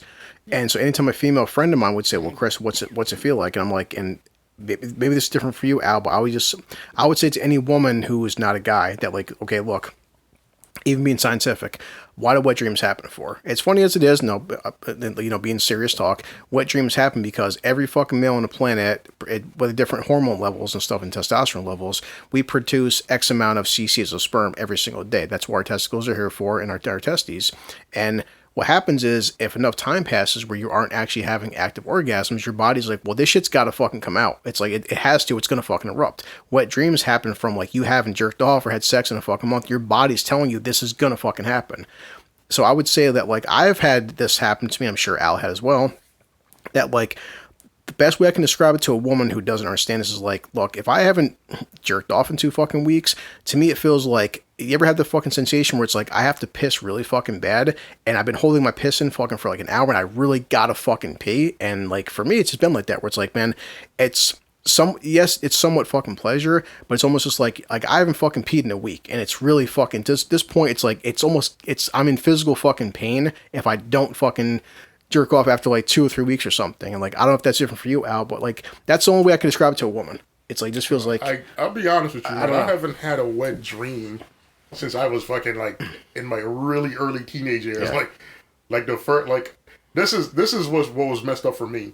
I kind of grew up where I always heard about sex. Like, literally in the neighborhood I grew up in, I would listen to like some of the guys. I would kind of sort of try to hang out with the older guys. Like, the older guys didn't really like hanging out with children. So it's a weird situation where you and your friend would kind of like know this guy whose brother is this guy, and this guy hangs out with these guys. You get to like occasionally hang out with the big boys or whatever. Yeah. And you hear the stories. Like, as a kid, even when you can't process it, you still, to an extent, get it, right? You know, they talk about, you know, penis and what you do, the way you have sex, the doggy style, whatever. And even at a young age where you can't understand it, you get small concepts of it. You kind of follow suit, trying to like emulate what you heard. And for me, even I was young, trying to have sex before I knew anything about sex, really. Yeah. And it kind of triggered the effect of, once I started going through puberty, getting over adolescence and shit like that, I was having a lot of fucking dreams about, like, I was like, between the ages of like 12 and like 16, I was horny all the time. Like, it was a non-stop era of being horny. Like, you know, so for me, like, in the early years, like in my 12, 13, 14, around that time, like, I would go to sleep, like, I would go to school and see a girl and think she's cute and go home and have a dream about her and wake up in a sticky mess. Like, you know, but that shit hasn't happened to me in years. Like, as I got older, it wasn't the same. But you know, but from a biological standpoint, at that age, though, the point was, like, if you weren't jerking off or having sex at that age, your body, because, you know, as you get older, all of us, you know, women produce less eggs as they get older, men produce less sperm as they get older. We still produce it, but not at the rate. In your teenage years, that's when, like, you're the most fertile in a sense. So at that fucking age where it's like, yeah, I had shit tons of wet dreams in my teenage years because back then we didn't have as much porn as we had now. So it's like, you weren't jerking off as much, but because of that, so as I'm saying, your body's telling you, it's like, you have to get this shit out of you, or like, we're going to do it for you. But your body's going to do it regardless. Like, if you're producing semen and producing sperm, and you're not fucking releasing. But like I said, I have no. For me, it wasn't. It didn't happen all throughout my life. Like it just happened in the early stages of my life. Like right around the time my body actually started producing sperm is when I fucking was having wet dreams. Well, I was just saying the whole fucking point for me was just, but like if you ever like we've gone through the phases out where it's like, you know, if you haven't like basically busted nut in a long time, what is that drive that makes you say? For me, it actually, like, I feel like it causes like the whole term blue balls comes from that phase where it's like I feel like if I honestly don't jerk off, it starts fucking hurting. Where it's like this, like I said to me, it's almost like I gotta fucking pee. I really gotta fucking pee, guys. And you can hold in your pee to an extent. At some point in time period, no matter how much you hold it into, the pee's gonna come out or the shit's gonna come out. It has to fucking. So like for guys, the semen is no different in a sense than urine or fecal matter. Where it's like it's gonna come out of you no matter what you do. So it's like, and it's like if you gotta take a fucking really big shit, and if you don't shit, it starts hurting after a while. It's like I will do anything to fucking take a shit right now. It's like that's how I feel like with jerking off sometimes. It's like if I don't do this, it's starting to fucking hurt. Like it's got to happen. I don't know that semen works in the same way. Like I'm just saying, but the sensation physically. Well, I get I get the explanation that you're trying to go for. But I'm saying I don't get that it works. I don't, because in terms of taking a piss or taking a shit, it's basically the concept is if you're putting stuff into your body, the waste product has to come out. With semen, there is no direct. I mean, yeah, your body uses stuff to create semen, but there's no direct like route from you consuming something to creating semen. Like semen is going to be created in your balls, whether you hit that route or not. But I get what you're saying. I do get it. Like, definitely need a release. It's just like, you know, when some women ask like, why do guys do the things they do for sex? I'm like, and I've tried to tell females like, listen, I'm not saying you guys don't have a sex drive, but for us, it's like if we haven't had sex or jerked off with a woman in X amount of time periods, like you hit that fucking point where it's like it's almost painful. Where you're like, if I have to do this to just fucking relieve the pressure of like, you know, this build up inside me and shit. And there's definitely a hormonal level, but there's a massive physical level where it's like, you know, I gotta fuck this girl or I gotta jerk off. I also think that shit is hugely psychological. I think there's a gigantic psychological factor to it. Because, like, I don't know. I feel like a lot of times that dudes do some really shady shit, not because they have, like, a biological need to. It's just because they're really shitty people. Like, you know, like, that's just, I feel that way. Like, women, I know women have, like, a crazy sex drive, and a lot of times, I don't really attribute a lot of male actions to their sex drive, because we're not animals. Like, we can't, there's no, like, in terms of sex, there is no repercussions, like, other than like a deep psychological repercussion. There's no physical repercussion to not jerking off, like not having sex. If you don't have sex, like you said, at some point your body's just going to release on its own. Like, that's going to happen on its own, regardless of if you do it or not. Like, I guess if you don't have sex long enough in your body, your balls build up enough semen or whatever, you'll have like a wet dream or whatever. Like, so I don't get that. Like, if you go without sex for a certain amount of time, there's no like repercussions. Like, I mean, like I said, there might be in terms of like a psychological fucking. You might feel a certain way about yourself. There are hormones that come out to you when you do have an orgasm. That's a medical fact. Well, like, yeah, but what I'm saying is there is no, like, if you, like, I'll put it to you like this. There are men and women who have lived their entire life being virgins. Like, they born and died, never have had sex. It didn't disrupt their life. Like, if you decide that today I'm never going to take another piss, that's going to fucking ruin your, like, you're going to destroy your bladder, your kidneys, your urethra. You're going to do some damage if you try to hold back piss. If you don't ever have sex, it doesn't have a physical damaging, like, property to it. Like, there's nothing, like, sex is something that we need to do in terms of like keeping the species alive. Excitement. You know, like, it's and a lot of people, like, the only reason I'm counter arguing. The only reason I'm counter-arguing what you're saying is this. Because I've heard people say that before. Yeah, that's fireworks going on. I've heard people say that same thing you're saying right now, but they've said it to justify shitty things that they've done. No, I was about to get to that. You know, I've heard guys, like, say some really wild shit, like... No, before I get to that extreme, I'm just saying, like, from our aspect, and I don't think Sue as much, but like I said, there's guys, and I've done this where it's like, you will have sex with a girl because, like, you want to have sex so bad, and you realize that's happened. That's happened. But then after you fuck her, you're like, that was a massive mistake. So it's like for every guy understands this Women go through it as well. Every guy understands this as a fact. This is a fact. Every woman who's ever had sex with Junior. At the moment that a man has an orgasm, when all the fucking hormones been drained out of your body, like there's a fucking you actually are aware of the change in your mental state. Like you're like, yo, this is the clearest I've ever thought about anything ever. Like, and in those few moments, in those fucking 2 or 3 minutes of clarity, you feel like, you know, this ejaculation really changed my life. Like, you know, you can see things clearly. Like, you definitely know you made a mistake when you've made a mistake in terms of sex. Yeah, but that's what I'm saying. But it's almost to the point where it's like, but this girl, even it's like sometimes, from a guy's aspect, you might not even be attracted to this woman. But the thing is, like, every man has been there. Like I said, it's a biological need, a drive that we have. That is, the drive is there. Why do you think Al and Peggy Bundy got married? The drive is there for us to procreate, but beyond procreation, there is nothing else there. Everything else that we attribute to sex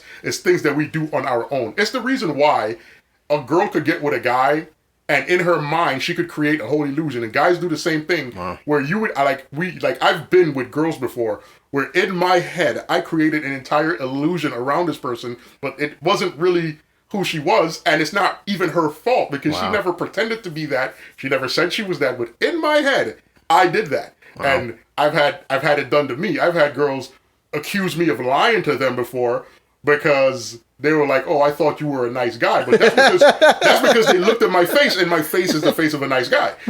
And she was like, "I thought you were a nice guy," like.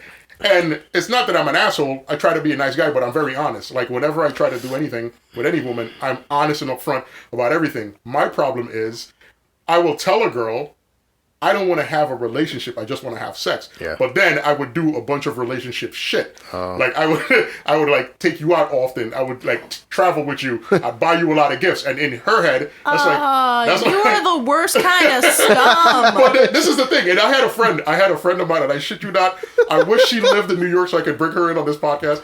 She explained it to me because I didn't get it. I didn't make the connection. She said, the problem you're having, because this is like after I had a big blowout with this girl that I used to hang out with. Okay. And I was talking to her and I was like, I don't get it, because I was honest with her. I told her what it was from the beginning. The whole time I said, your mouth this is what I want to do.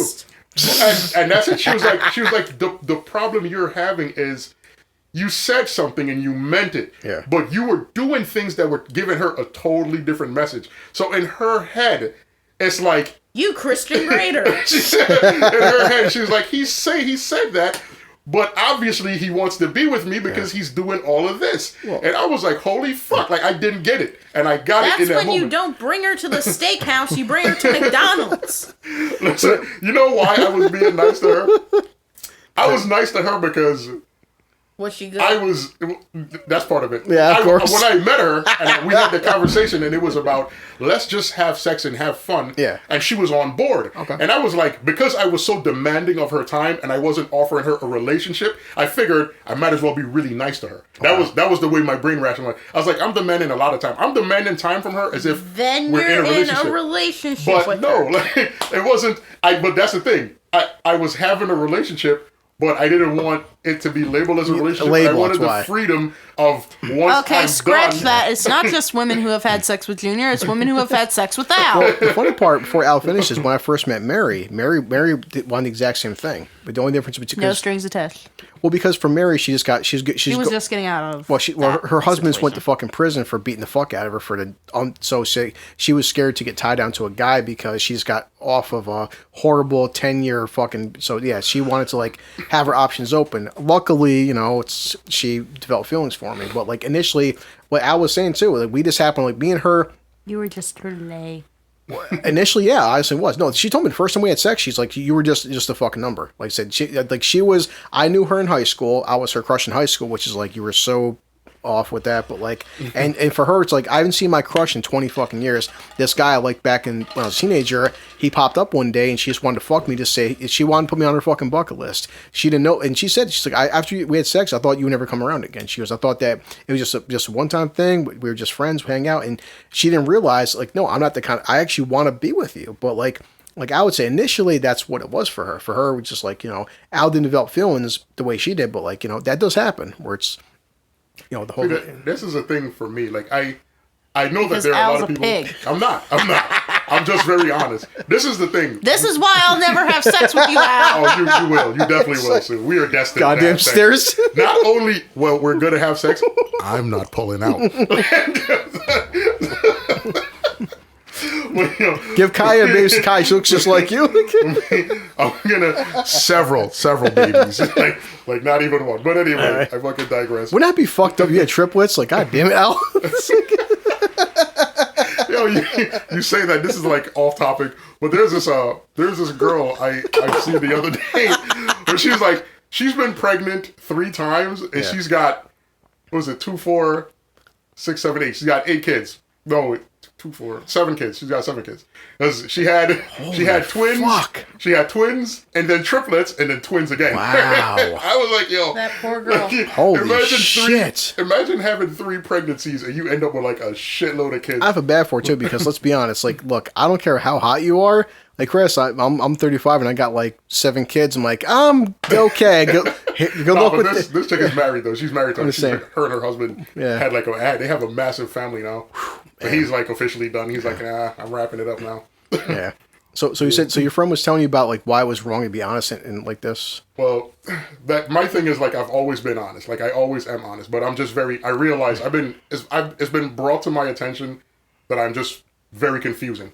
Yeah. Well, Susan knows this because it said you didn't meet my ex-friend, but like, you know, the lesbian chick we know, you knew this. So initially, you know, we were just friends, but she started doing things where it's like, she started doing things like she would do girlfriend type things, even though it's just like, you know, I'm gay, I'm not into guys. Yeah. But you're treating me like, and people say that fucking work, like you two act like a fucking couple, yep. and she would treat me like I was her boyfriend, even though I wasn't her boyfriend, and then eventually things started getting physical. You know, and I'm like, so you want to do physical things with me, but you're not into guys, but you don't want to be my girlfriend, but then you want to treat me like I'm your boyfriend and do. It's like, yeah, that's how it started with her, and like, you know, like she wanted to have her cake and eat it too. Like she wanted to like appear as a lesbian out in front of everyone. Yeah. Have her dyke girlfriend who was like a piece of shit. Yep. And then like behind everything, you know, blow Chris, and like act like Chris was like her boyfriend when he wasn't. Yeah. And then when Chris met a girl, automatically, oh, Chris is the bad guy here. Yeah. You piece of How shit. is Chris the bad guy? Oh, she fucking went off on me, and I'm like, whoa, hold a second, like, yeah. But initially, that's how it was, though. It's like, well, from my aspect, I wasn't seeing this as a girl who was like, so you said having a cake, eating it too. I was seeing that this is girl like Mary later on, where it's like she was just going through constant abusive relationships, and she was just stuck in this shitty situation where, because how many girls, whether it's my sister Jen or anybody, but how many women are, even Junior said, I met his one friend where it's like he stopped talking to her because, again, she has this boyfriend, good looking girl, this guy treats her like fucking shit, breaks up with her, takes him back, and it's just back and forth, and then she stopped talking to Junior for 2 years, you know, and then now she's got a kid, okay, and I'm taking it back yet again. He goes, okay, it's been 2 years, goodbye. Then I'm like, hey Junior, I missed you, what's up, Will? And like, we're friends and I kind of like you. And he goes, maybe I'll give you the 10th chance that you don't fucking deserve. And I got away from so-and-so. And she's talking to fucking Junior. A few months passed by, and she's like, hey, I'm pregnant. You pregnant? Yeah, by him again. I'm gone, you know.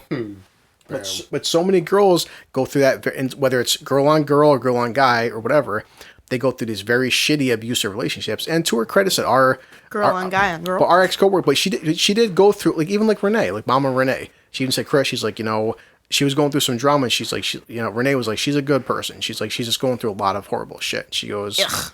But so I gave her fucking slack because I felt like she was a good fucking person that just had a very fucked up life. And although all things considered, I do still remember the one freaking Memorial Day where she wanted to work that day because of the fact that, you know, we get time and a half if you're like fucking full time. Yeah.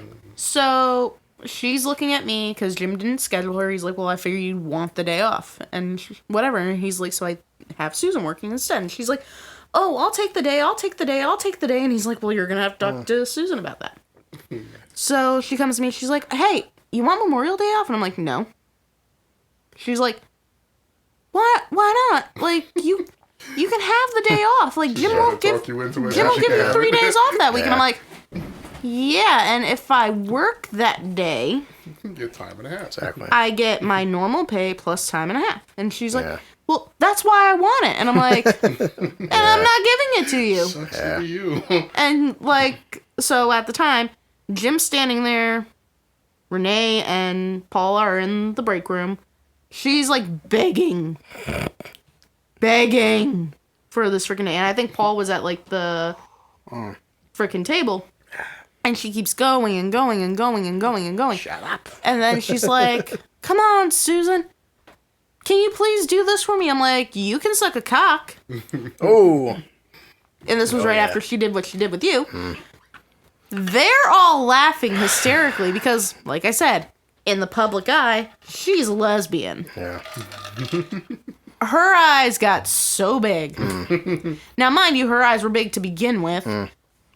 And her forehead. And the minute you said that, that's when she knew that Chris had told everybody. I told Sue. So, like, the moment I said that, see, like, what Junior would say, like, oh, you're broadcasting your conquest. I'm like, dude, how many gay chicks do you know that just fucking give you a blowjob? Like, it doesn't happen. Like, it's just, come on. Like, you know, it's like I mean, is it really worth the brag, though? I mean, it was her. Huh? Yeah. She's not ugly. I said, you don't like her. She is. Like, my girlfriend was a stripper and she was Chris. She's good looking. So I'm like, I'm taking Mary's. Even Junior's like, she's not ugly. I can show pictures out to her. I'm gonna in a minute, but like, she's not pretty. But you're looking at a bias of like you don't like her personality. So that's yeah, and that makes her ugly. Well, I didn't care about that because that pussy was tight. Like, it's yeah, because she was a lesbian. Exactly. Anyhow, but physically, but she's not an ugly girl though. So, what made it even more hilarious was because everyone's like, oh, you should have told her to suck a cunt. And I'm like, no, I meant for her to suck a cock. There's a reason I said that. I would have been so specific. They're all dying. Jim's turning purple. Like, it was a good day. And I still wound up working Memorial Day and giving my time and a half. I mean, I had other reasons as well. Like, she was highly unreliable. There was one freaking 4th of July where she was supposed to open the store, didn't show up. Spent the entire day out, and, you know, someone else had to go in and cover her shift. Multiple freaking, like, specifically Mondays, this would happen, and the only reason I know it was because I had prior engagements every Monday for, like, an extended period of time, and she knew this. Prior engagements. I was on a bowling league. That's what we're calling it now? No, it really was a bowling league. Chris can attest to that. Yeah. So, I was on the league, and now, mind you, if you're on the league, you have to pay your dues. If you miss, guess what? You still have to pay. And so on and so forth. So, I missed of a... Here, Alice, one back here. Of a 20-week period, I missed 10 weeks. Right. I'm not saying she's a fucking model, like, you know. Ugh. She has killer eyes, though. She's in the picture. Ugh. But anyhow, back to what I was saying. See, no, but that's the fucking picture of, like, you know, this is a person that's, like, you know, not in the fucking dude, so you see pics like that where... But also, too, like, and I said to her, like, you know, I still felt like this is when you've been a friend with somebody for years and years and years, you do understand that there is an appreciation for a person that... When you're friends with them and you care about them, I was going to scroll and see if I saw more pictures of her. See, I'll try to find ones. So, I mean, mind you, a 20-week freaking period, maybe a little bit more than 20 weeks, from September to April. Yeah, we don't talk anymore, so. Her forehead makes it so easy to snap jokes on her, though. Right? Right? Like, her forehead is bigger than freaking Junior's. So, damn. Jesus Christ. So I missed 10 different weeks because she didn't make it into work on these Mondays. So every time she wouldn't show up. Now, mind you, the manager open, the assistant manager open. She doesn't show up. The manager, because, you know, he's been there since 7 a.m., is like, you know, I really don't want to have to stay. The assistant manager, who's been there since 8 a.m., is like, I really don't want to have to stay either. Now, they have children. They want to spend time with their children. They're like, well, there's only one thing we can do, and that's call Susan, see if she can come in. Now, me being an idiot, at the same point in time, I'll go in because of the fact that, you know, I have a heart. These guys have kids. They want to see their children. Blah-de-blah. Ugh. But at the same point, I'm also getting pissed off at her because it's like, you idiot, like, you do realize, like, every time you call out, they're going to call me in. And then I get the whole, oh, well, you could say no. And it's like, yeah, and you could just show up for work. Exactly. Like, don't tell me what I should do when you like, if you actually show up for work, they wouldn't be calling me in the first place. Yeah. And she's like, well, they could do open and close. And I'm like, and you could show up for work. Like, I literally was, like, highly pissed at her. Wasn't talking to her really for a while, and she, like, kept, like, saying, well, I don't even understand why she's not talking to me. Like, I didn't do anything wrong, and I'm like, yeah, you did. Yeah, you did. She's lucky your job isn't the job, like, where me and Chris works, where we exactly, she would have been fired. What? She'd have been going, don't fuck around with you missing work. You get a certain amount of fucking days. And she was a supervisor. Yeah. That's what made it worse. Now, I'm under the impression a lot of times, you know, if you're in, like, a supervisor position, you kind of have, like, an example that you're setting. Exactly. So, if you don't work, which I've been known to slack off from time to time myself. I'm not going to lie about that. But, I show up for work. I show up on time. I try to make sure as much shit's done as possible before the next shift. I try to get as much shit done. If something occurs, I will stay. I will put in the hours. Granted, a lot of times people get pissed off at me because they're like, you know, it seems like you're getting shitted on. And it's like, yeah, but when you take into consideration how much I slack off and then how much time I put in, it kind of all evens out. Yeah. That's beside the point, though, there, too, because I'm still trying to set an example for my employees. Hey, guess what? I can show up for work. I don't want to be here, but guess what? I'm here. What's your excuse? I would have been an asshole and just constantly cut her out of any kind of holiday that she wanted, any overtime that she wanted. Anything. Oh, that's what the freaking boss did after a while. She went a whole freaking month before she was fired of not showing up to work. Yeah. Before she turned in her keys, picked up her last paycheck, all this different shit. Now, well, last time she was here, you were pretty nice to her. You guys talked for a while. Yeah, I can be nice. Does not mean that I like her.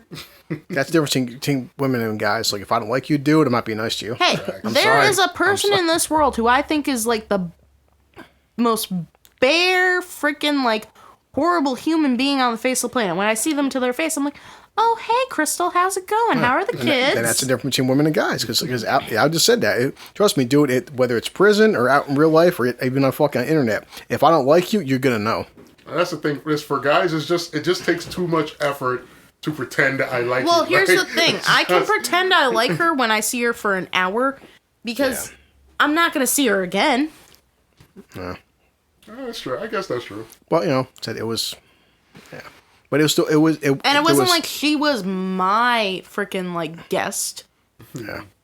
But it was still a friend of mine that I cared about. So, and besides, I didn't need to be rude to her. The dog was rude enough to her for me. I just hit the fucking point where it's like at this level of my life where it's like love that little shit. There's been too many times where it's like I shouldn't have to keep begging you for like I'll write like on Facebook, hey, how you been? You just want attention.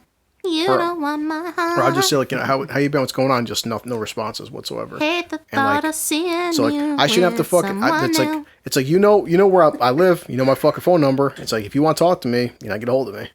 And it's just like we definitely hit that fucking point as we get older with whether it's guys or girls that like I hate so many goddamn friends where it's like there was a time before social media. Hey, I'm busy. I'm working. I can't call you or I can't visit you. No doubt. But nowadays, I really and we all been through this too. You send somebody a text message, hey, how you been? 8 days later, hi. You told me the past 8 days you couldn't take 15 seconds to fucking say hi back? Come on, man. That's for me, like...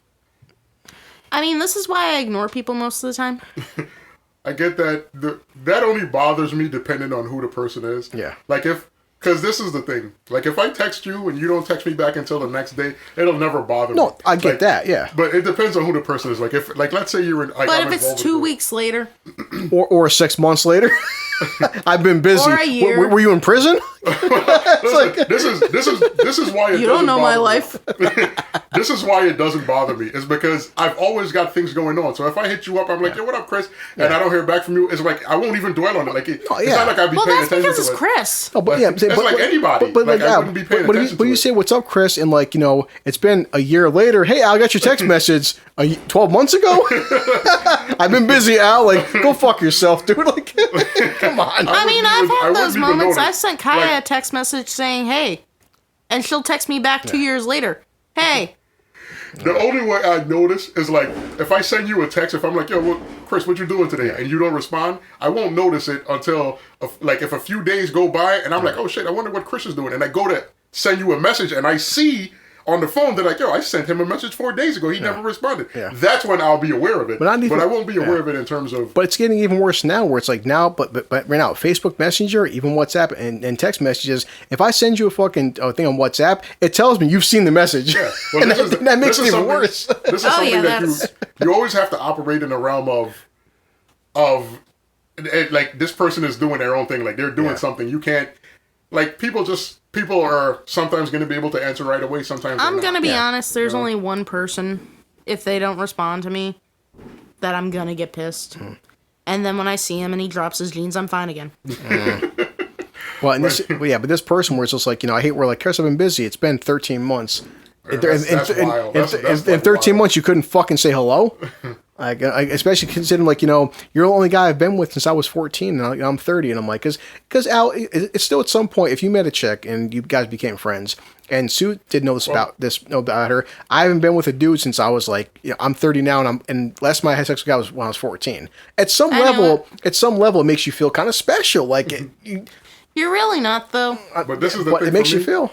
For me, the only way I get upset if somebody's not responding is if it's like a female and I'm into her. Like if I like you and I'm trying to like do something, like I'm trying to connect in some way, and I'm like texting you and you don't respond, that bothers me because the reason it bothers me is because in my mind I'm all focused on you, and if you're not focused on me, then obviously we're not on the same page, and that bothers me. So, but if you told me you had a guy who's a friend of yours and he was gay.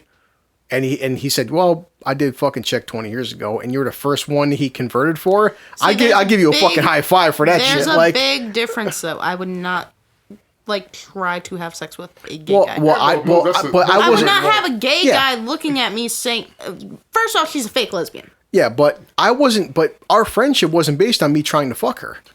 It was based on her trying to fuck you. There's a difference. Not initially, it wasn't, no. When she's sitting in her car and she's looking at me going, I want you to tell Chris that I'm really mad at him, that we could have been something, but he pissed me off. She had a crush on you in high school. But this is our co-worker of ours. So she was technically his boss. This wasn't Mary, but Sue, that was after like what, 8 months of knowing her, 9 months of knowing her. The first that was 3 months of knowing her. Okay, 3 months then, but it's the point that she's confirmed too. She's never been with when her friend was there on my birthday. He's like, dude, I've known this fucking chick 20 years, and I've never seen her even so much as hug a guy. But he's like, she is completely comfortable around you. And I'm like, so at some level, it makes you feel kind of like, hey, listen, that makes me feel somewhat special. This is not a nice thing to say, but you know what? Never mind. No, go ahead. No, say it out. Because I think in my head I'm playing it, and I'm like, it doesn't sound good. It sounds assholey, so I just don't even want to go that route. Just say it. I respect your opinion. Rip the Band-Aid. I'm drunk enough.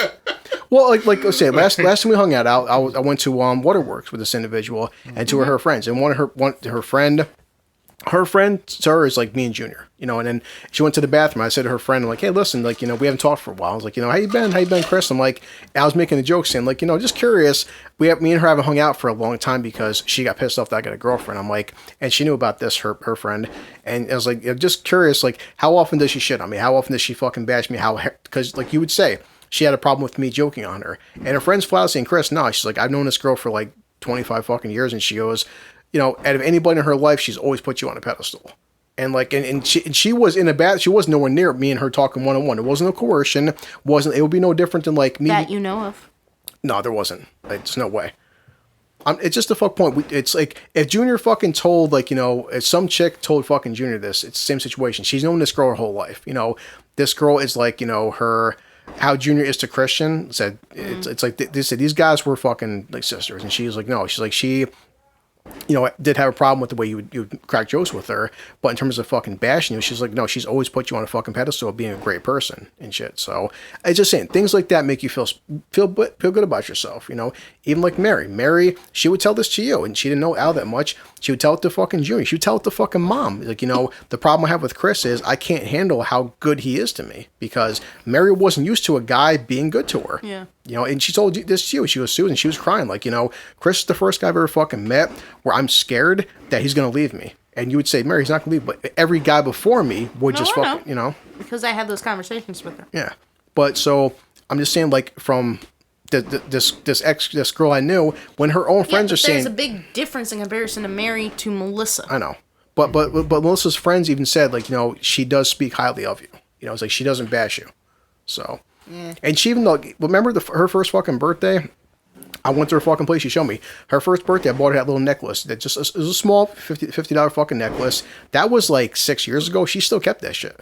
Like, you know, that she still has that fucking necklace I bought her. Like, you know, she could have threw that shit whenever she wanted to. You know, it's like I'm the only fucking guy to buy her a necklace since she was like 13, 14 fucking years old. That any one of her life, she kept all my shit. Like there's something, I mean, I don't know what it is. I mean, I could ask Big Al his opinion, but I'm just saying, like, you know, it's not like I'm just some fucking random dude, this girl. You know, all her friends and family said, no, she does really deeply care about you, but, you know, I don't know. It's like, I never felt like she was straight using me.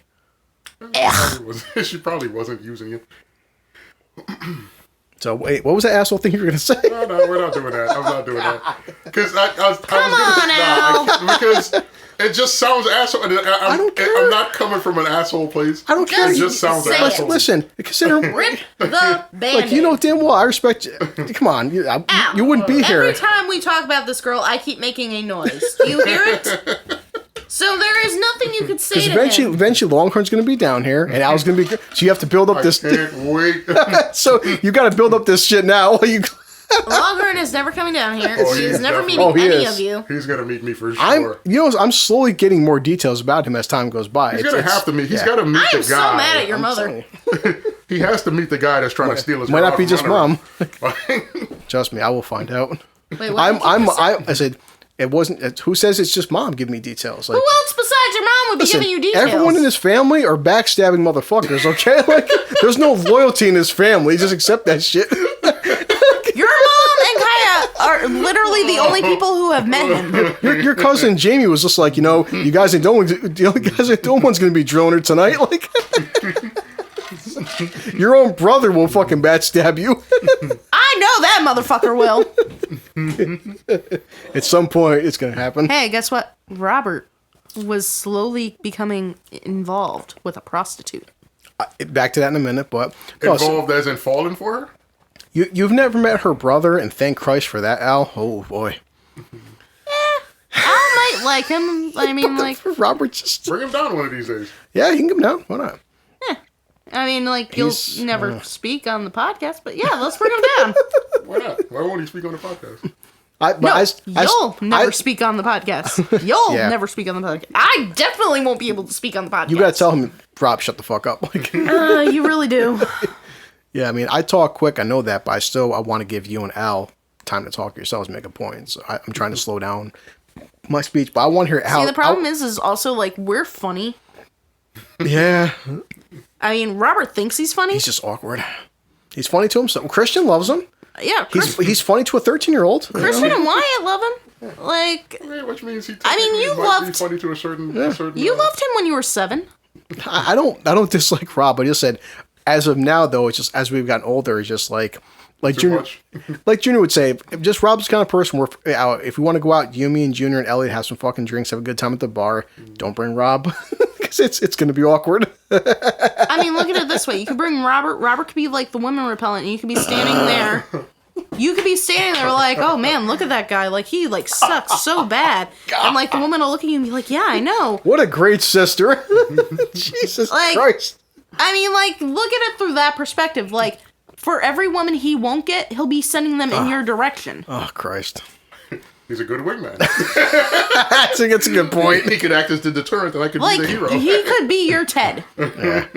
But no, I'm going to dwell. Barney, I'm just going to dwell because I've had a couple of big rooster dick drinks and shit. But Al's asshole fucking comment, because I'm really curious. Come on, Al. It's going to nag at me all night. What's going to bother you is like.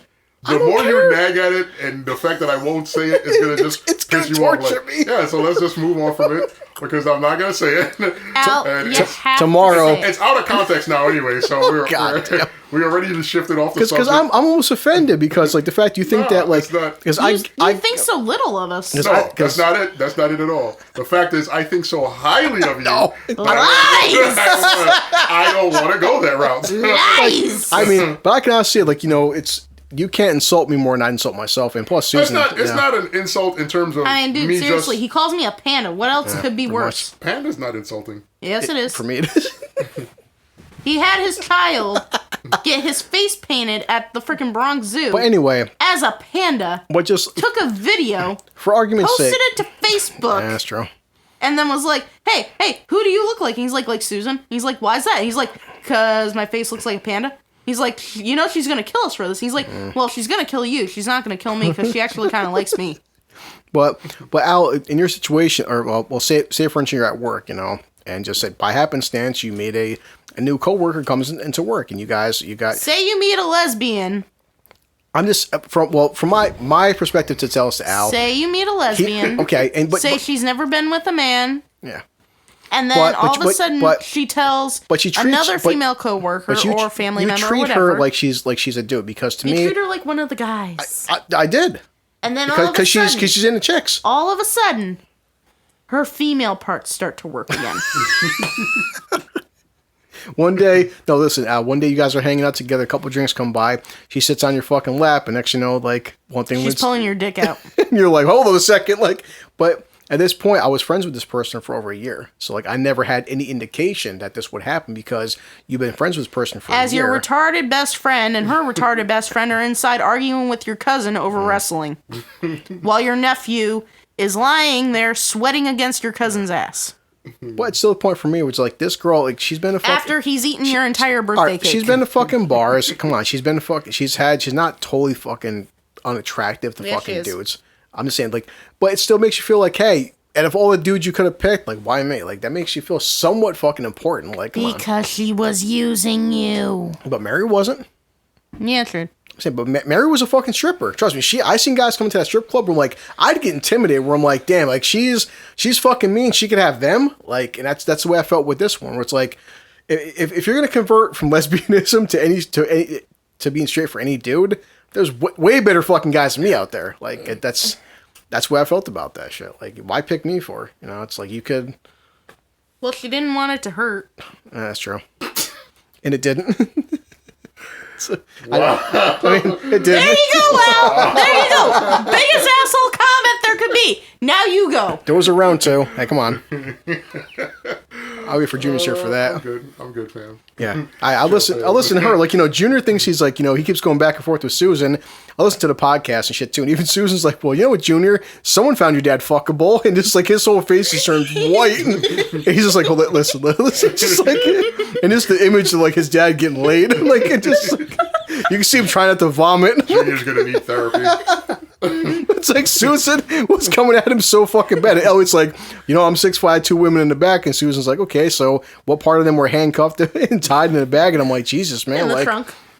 Yeah. Even Elliot's just like, fuck, I gotta shut up. Like, keep coming at me about Longhorn, boys. I'm telling you, they've got nothing else. So anyway, so cool. That was a good 2 hours. You want to keep going? You want some news stories, or just we good for tonight? Listen, I'm down for whatever. Ooh. What? Hang on. Oh, God. Got more Chuck Norris shit? Yes! I forgot which... You need to keep a list of the 5 you did, because I want to keep... I already know what the 5 were. All right. Today, though, we're doing 10.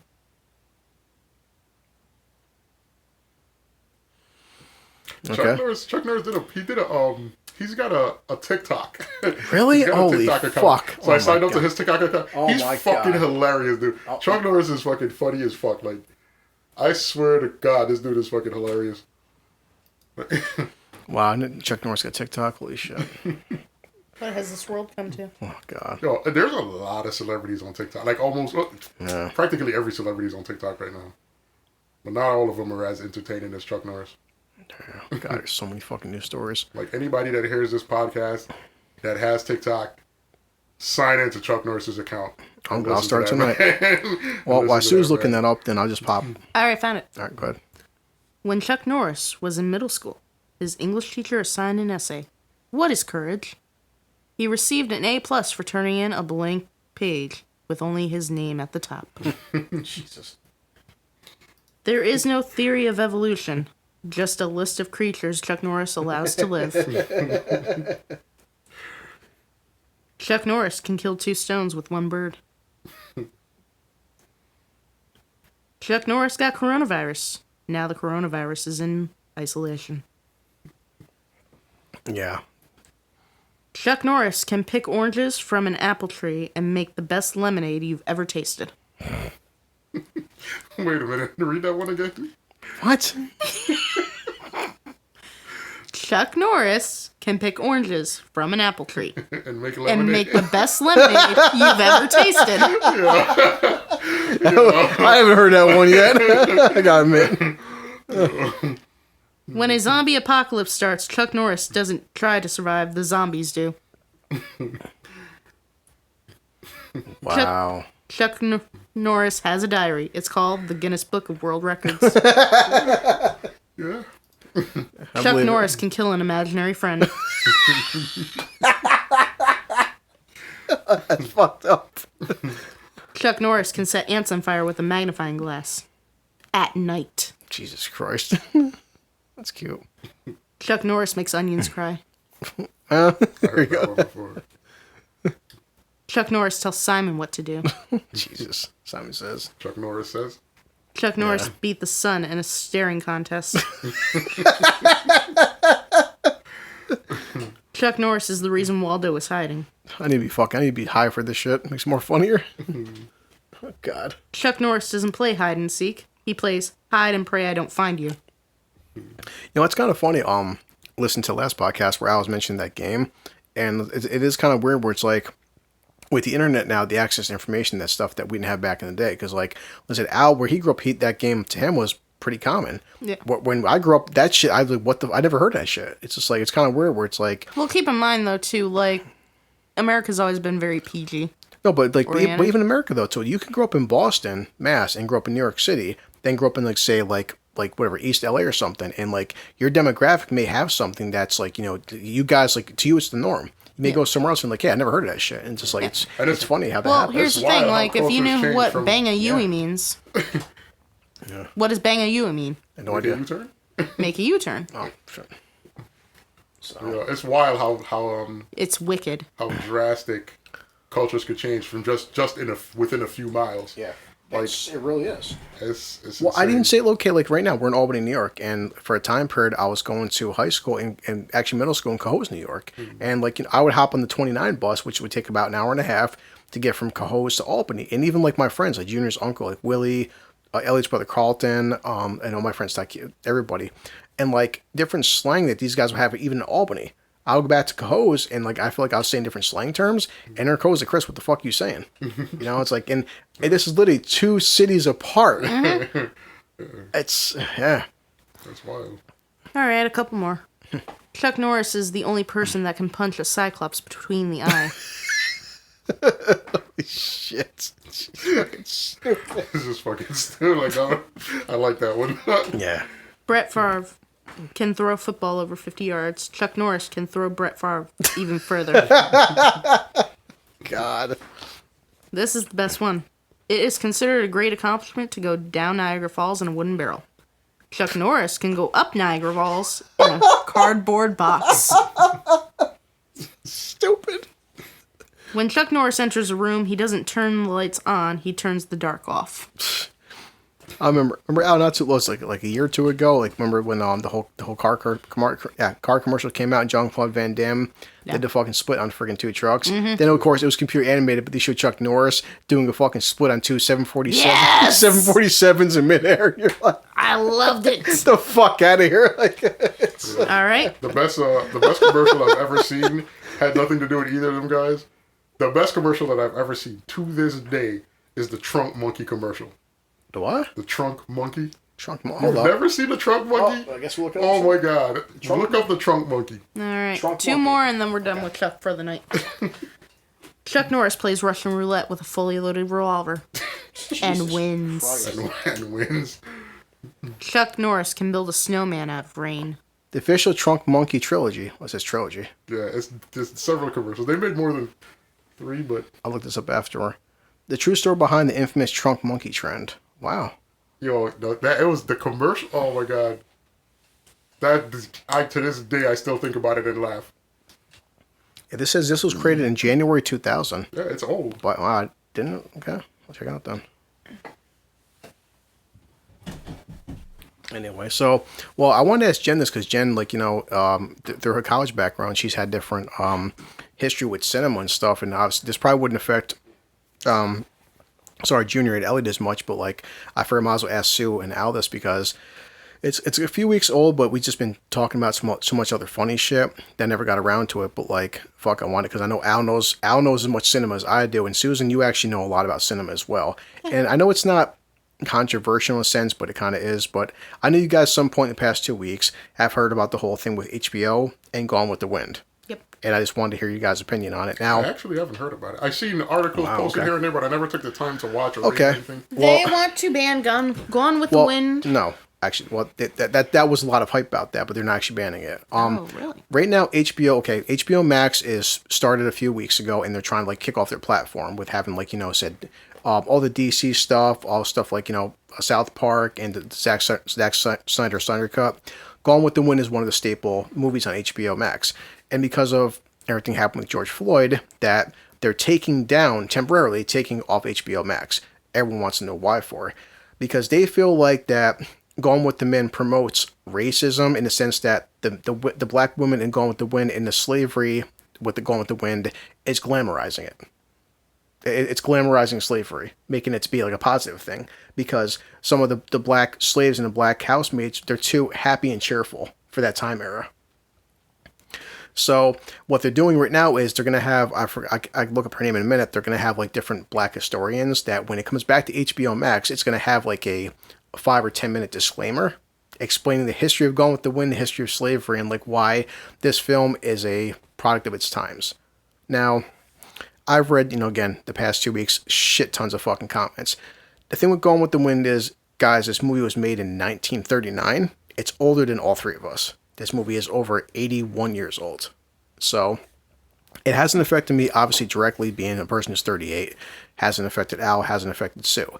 But I still feel like anybody of any generation, at some point, me and Christian would watch this. Dad watched it, Mom watched it, my grandparents watched it. It was, even to this day, in 2020, still considered by some people, and in terms of inflation, still considered to be the biggest American movie of all time. It won how many fucking awards? In fact, and this is what a lot of people have been pissed off about, is that you negate the fact that Gone with the Wind had the first black woman to win an Oscar. She was the first black woman in history of American cinema to win an Oscar. So a lot of people felt like, they took offense to the fact that HBO Max is taking it down. But they're going to bring it back, but just like, before you watch this movie, you have to watch this whole disclaimer about racism and shit. I've seen Gone with the Wind several times, and did you ever feel as it was promoting slavery? Well, they make slavery look not as bad as it actually was in the movie. Yeah. But understand that, like you said, it is a product of its time, and in order for that movie to fly, like there are a lot of people that. But slavery's not what it's centered around, though. It's not centered around slavery. And a lot of people, like, when they made the movie, they basically didn't want to make slavery the focus. Like, even like, the movie happened during... The movie in the movie, the Civil War was happening. Exactly. And they still didn't center the movie around the Civil War. No. They just made references to it in terms of people going to war and people coming back from war and this and that. The movie itself wasn't about the war. It was about the chick and the dude. Yeah, exactly. And their weird, turbulent relationship. Yep. But it was about classism, if anything. It's like, yeah. And essentially, I mean, slavery was in it. I guess they didn't want to make the slavery real in terms of the way slavery actually was. Yeah. Because it would take away from what they were trying to do with the movie. Like, if you're focused on painting the picture of brutality and shit like that, you take away from, in essence, what they're trying to do with this movie. They're trying to make a massive scale movie, put it in theaters, have a bunch of people come sit down and enjoy it, especially in a time of the war going on and all this other shit. Like, it's, well, not even in terms of the war going on, just in terms of we want to make this movie, and it had, I don't know, I get why some people will be offended by it, why there's potential for people to want it taken down, but at the same time, to me, it's just, I don't know, kind of a reach. It's a classic movie. Yeah. It's some people's cup of tea, it's not others, but exactly. I don't know. I feel like that one is a reach. Considering it's 81 years old, so nobody, like maybe like very few people alive today have actually, this one movie came out in their lifetimes. But like Al said, it's just, but I could say this. I watched that movie and I wasn't, as a black person, I wasn't offended at the concept of them slaves being in the movie. Like it didn't hit like that for me. Because the movie itself wasn't trying to paint a picture. It wasn't trying to justify slavery, and it wasn't trying to, even too, like, and this will be controversial. I don't care. I'm gonna say it. Like, whether you watch a film like Gone with the Wind or say even fucking Django with Quentin Tarantino and Jamie Foxx and Sam Jackson. Sam Jackson's character was purposely made by Quentin to prove that, like, people don't want to hear this. That yes, slavery was an awful part of our history. Yes. What they did to slaves was horrendous, but there were, in some situations, almost like Gone with the Wind, there were these housemaids and these housewomen that, like, they had a certain kind of relationship with the slave owners, where it's like there were those fucking blacks that lived in the houses with them. They were house slaves, no doubt, but they weren't treated the same way as the other slaves out there pecking cotton and shit. That was done on purpose. That was done like that. Exactly. It was done on purpose. It had a psychological effect, which was also on purpose. It was designed specifically to have one of the slaves that you could rely on in terms of gathering information about the other slaves. Like, and if you treated this particular slave good, he's going to be loyal to you because you're treating him better than you're not breaking his legs and beating the shit out of him like you are these other guys. And you gave him a status. And you know what's sad? There's still people like that alive to this day. Like, in terms of, and they're not even relegated solely to the black race. They're like, they exist everywhere. Like, I was gonna say, if everyone, but there were also, in that time frame too, like, there were people, they owned slaves. They didn't own slaves because they wanted to own slaves. I was about to get to that. They did own slaves, but if they didn't have a family of their own, those people were their family. And then in the end, like, if they died, who were they leaving all of their stuff to? They were leaving it to them. Yeah.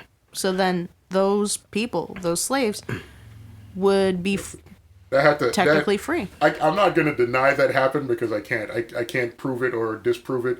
But I'll say this: there were moments in times during slavery where slaves couldn't own anything legally.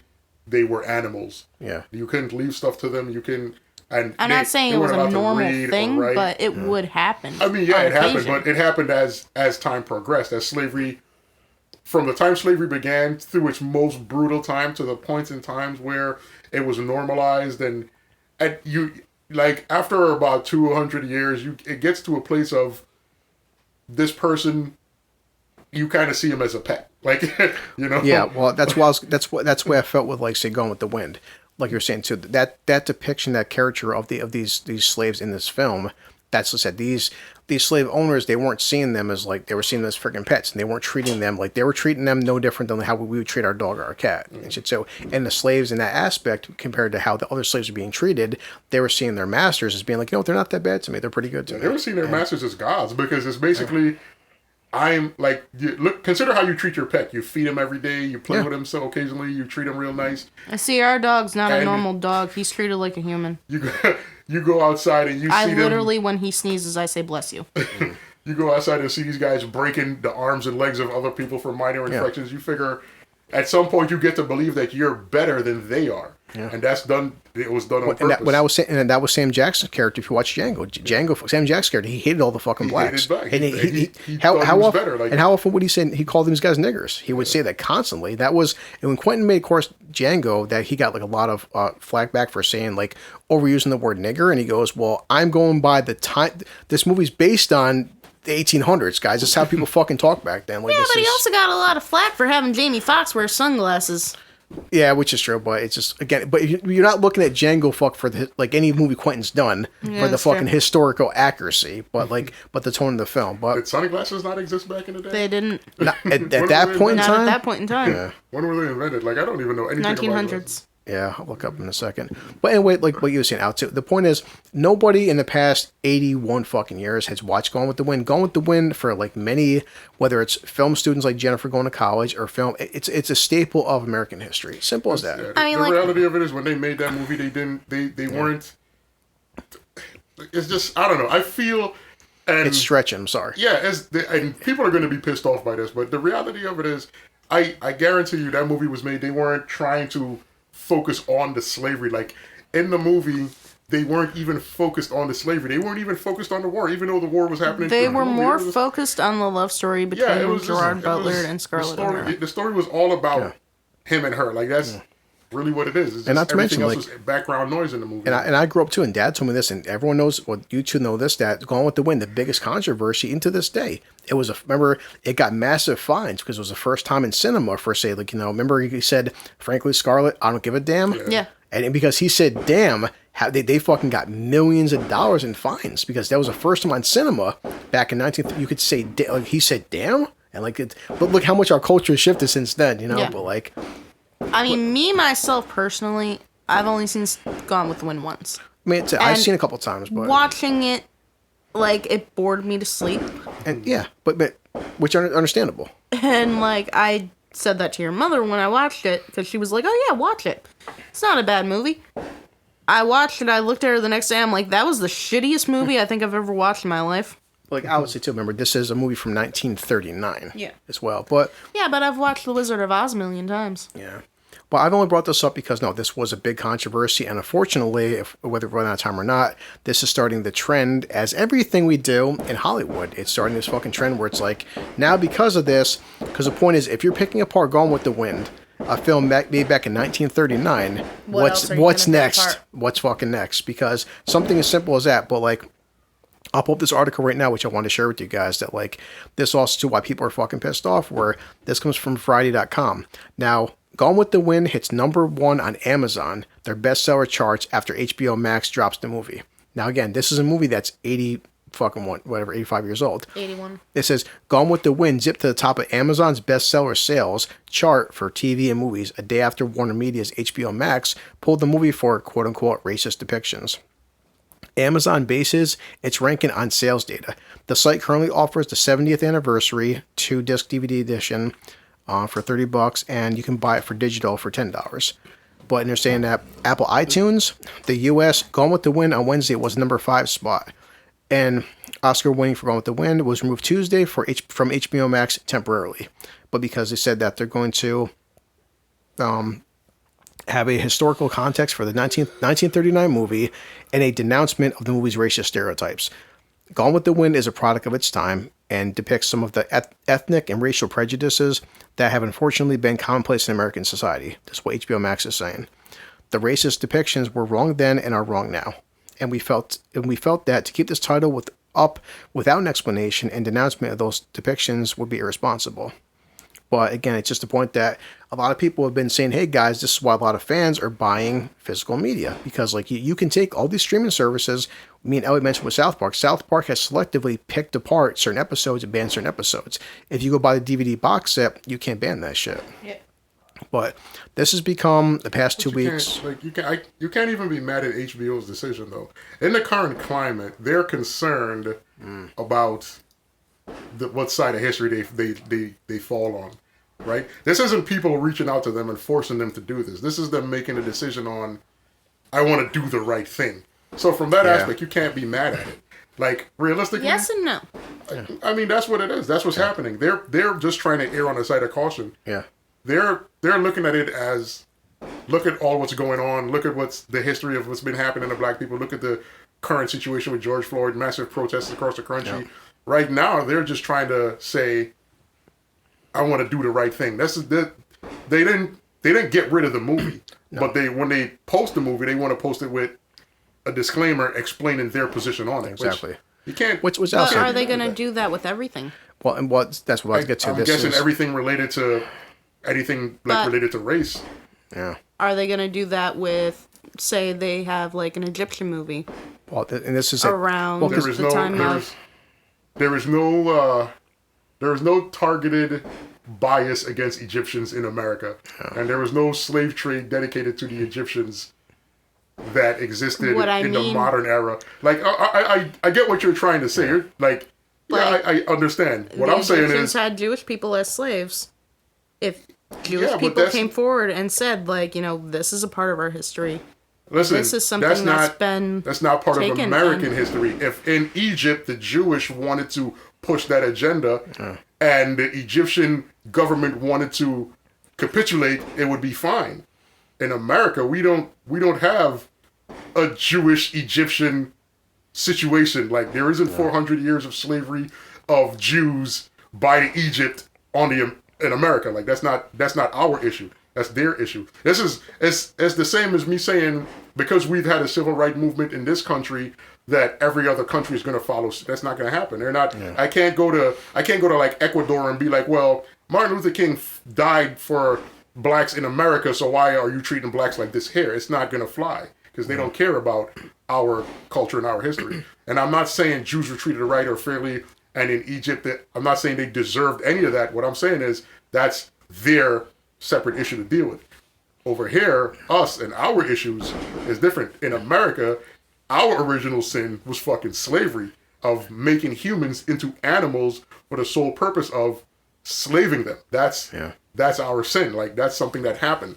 And because of that action, for generations that followed, black people were relegated to last place. Yeah. And now it's gotten so commonplace that a lot of people are doing shit to black people. Like, understand that a lot of the black people that are being killed they're not even like gangbangers or bad guys. Like, literally, they're going into houses and killing like EMT workers. They're harassing fucking lawyers and fucking doctors and shit like that. They're harassing professional black people because they're black. Like, that's crazy. Like, if there was a massive war between the cops and like criminals, people might still have an issue with it, but there will be a lot more leeway to argue. Like, it's easier to defend your fucked up actions if you're killing bad guys, right? Yeah. But when you snuff a guy's life out for the potential of having done, a fraudulent check, or you try to justify it by saying, well, a few years ago he did this. That's crazy, because if that's your justification, you could use that on anybody at any given time. You could justify fucking snuffing me out because in elementary school I fucking took an eraser off one of my students' my fellow students' fucking dad. Like, it's crazy. And there is a racial bias in this country, and it's solely based on color. Like, they try to make weird arguments. Like, I've heard people say shit like, black people are more inherent to commit crime, right? Which, from just from a historical standpoint, sounds crazy. Right. From the events of what transpired through history, it sounds like the most ridiculous shit I've ever heard.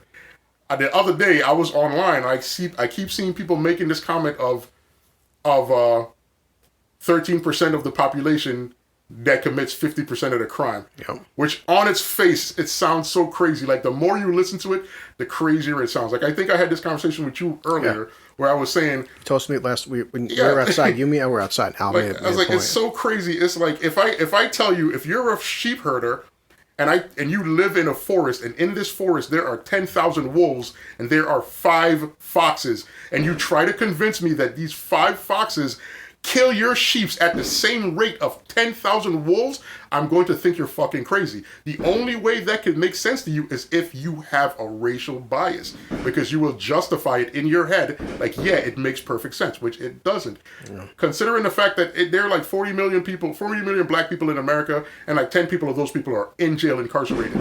Like 25 of those million people 25 million of those people live normal everyday lives. So there was like a 5 million around that number of people who live in inner cities and who are fucking constantly involved in crimes. If you're going to try to convince me that like there's a 5 million number of people that are responsible for 50% of the fucking violent crime in America, then you're going to have to do more than just say the stat. You're going to have to prove it. Because I could find the stats online that argue against that. I could find the stats online that'll bring up charts of white people and black people that commit the exact same crime, where the white guy would get off. Like if it's a murder charge, this black guy is going to get charged with murder and he's going to get a shitload of time, and this guy is going to get charged with self-defense and he's going to get off. If the crime is theft, this guy is going to get fucking 6 months and the black guy is going to get fucking 20 years. If the crime is rape, the black guy is going to get 26 years and the white guy is going to get 2 years. It's just, there's thousands of these fucking cases, but yet still I hear people say shit like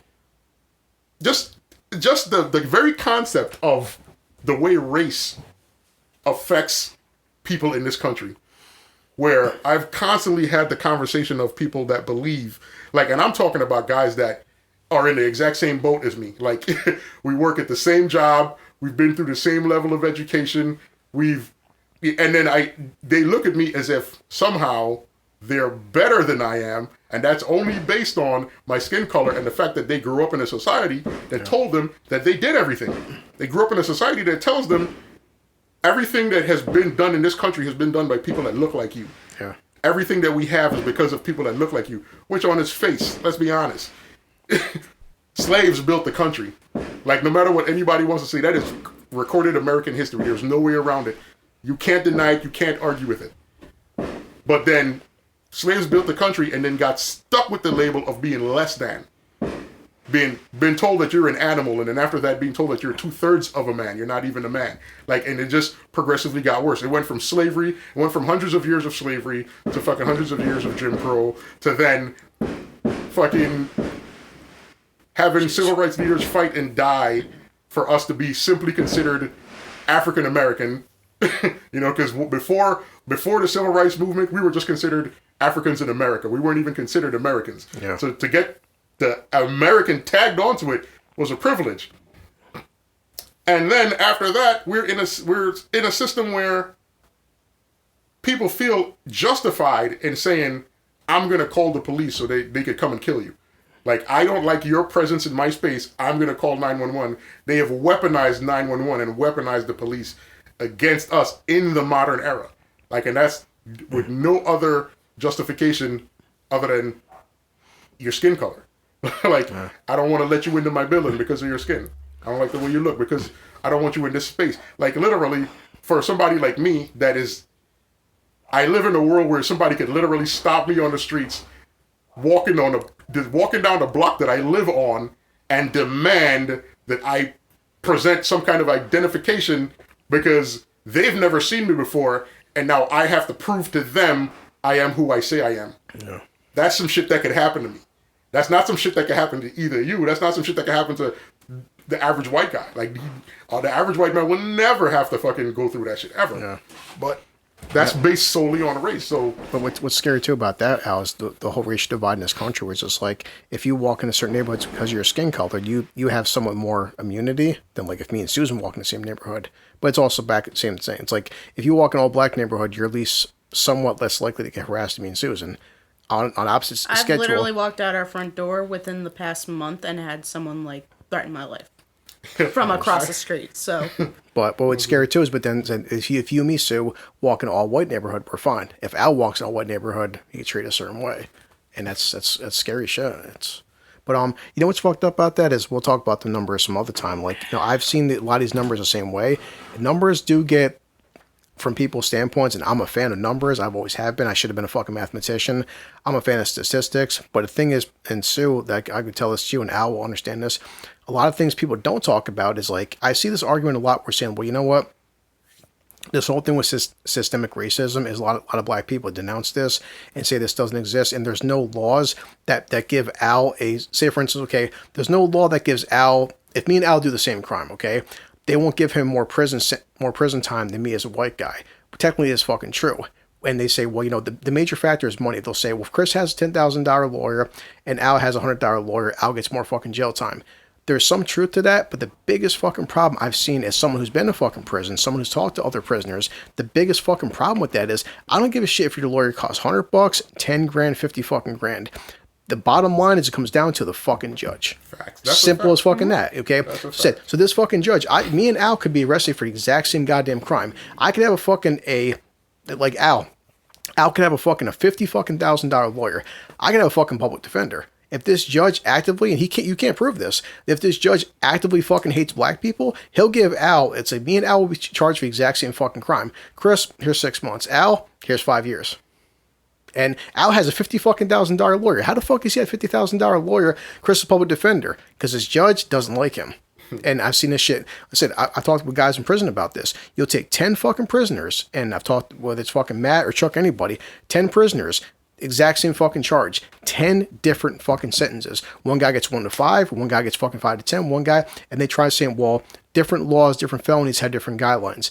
Yes, they do, but you can fucking impose on whether it's a 1 to 3 or it's like 1 year with parole. There's all kinds of ways you can stipulate this bullshit where it's like, here, and also too, a fucking Al robs a liquor store, Chris robs a liquor store. Al, here's 5 years. Chris, here's probation. And it's like, so I do see fucking black people try saying this stuff. They're right to an extent that, yes, I'm willing to admit that if I get a $50,000 lawyer, I have more chance. It's basically a fucking game of like chances. I have a better chance of getting a fucking better sentence than Al. But so it comes down to, I don't give a fuck what happens. The judge, at the end of the fucking day, the judge hits the fucking gavel. The judge is the judge that sentenced you. And there's been a history of how many fucking corrupt judges in this fucking country have been caught and done fucking, and what happens to these fucking judges? They get disbarred, okay? What else? Well, okay, well, you're disbarred, go home and enjoy your life. Yo, you just fucking sentenced how many innocent fucking black dudes and anybody, like, to fucking, you've cost lifetimes of your corruption, and what's your the consequence? Oh, he's been disbarred. Okay, why there's 2,000 guys sitting in fucking prison doing a 25-year sentence, what about their families? What about their fucking problems? And it happens a lot, you know. And I would say this too. It's the whole legal system is so fucked up in this country. And the problem is, and look at the fucking statistics, we have more white judges, and especially these judges. These guys are not 25 years old or 50 or fucking 45. These guys are like in their 70s and shit. Why are you a judge at 75 years old? And 75 years old. Let's be honest, guys. You're in the old South. You're fucking one of the good old boys. You see a fucking man like me walk by, a man like Al walks by. Come on, call it what it is, man. You were gonna fucking hit Al a lot harder than you're gonna fucking hit me. And that shit. That's crazy, but it happens. And people don't want to hear that shit. But that's the fucking stats. And I can say this shit as somebody like Al would say. We have certain coworkers will debate this shit. Yo, ask me. I've been to fucking state prison. I've been to court cases. I've seen this shit. I've seen fucking COs. Almost to the point where Al was talking about how the slaves would have fucking different house pets in prison. Every fucking CO in every dorm would have their little fucking house inmates. Have that one inmate who's fucking watching everything you fucking do. Who's the fucking rat. Who's protected by the fucking CO as his little fucking pet. He gives this inmate some extra rec time, some extra cigarettes, whatever the case may be. And like, the CO ain't a fucking bad dude. You know, he treats me pretty good. Treats you pretty good, bro, but he beat the fuck out of your roommate. It's like, that guy ends up believing he's better than the other prisoner. Oh, yes. Because in prison, too, and people tend to forget this as well, in prison, there is what they call honor dorms. You know, where the special inmates go, where the special inmates get special fucking privileges that the rest of the inmates don't fucking get. And in terms of fucking racial equality, again, when you're a fucking prisoner, it doesn't matter what skin color you are, what affiliation you are, you're a fucking prisoner. So it's like whether you're a black prisoner, a white prisoner, a fucking Latino prisoner, you are a fucking prisoner. And now I'm part of the honor dorm. I'm part of the fucking the better prisoners. It's like, bro, you're still in prison.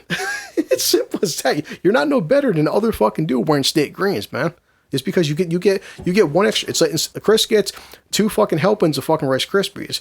Al gets 3 helpings of Rice Krispies. Al's like, I'm fucking better than Chris. I got an extra helping of Rice Krispies. Versus 3 helpings of Rice Krispies, I'm telling everybody. Exactly. And that shit happens all the fucking time. And the COs will protect Al because he's one of their fucking pets.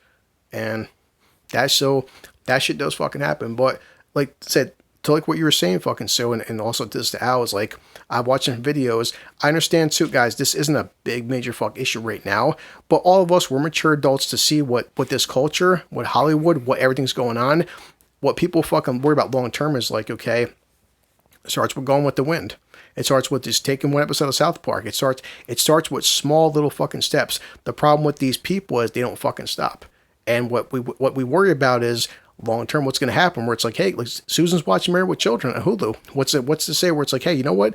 Officially Hulu has barred Married with Children. Okay, I'll go buy a fucking disc. Well, we checked Amazon, we checked eBay, all discs of Married with Children are gone. Okay, so how can I watch Married with Children?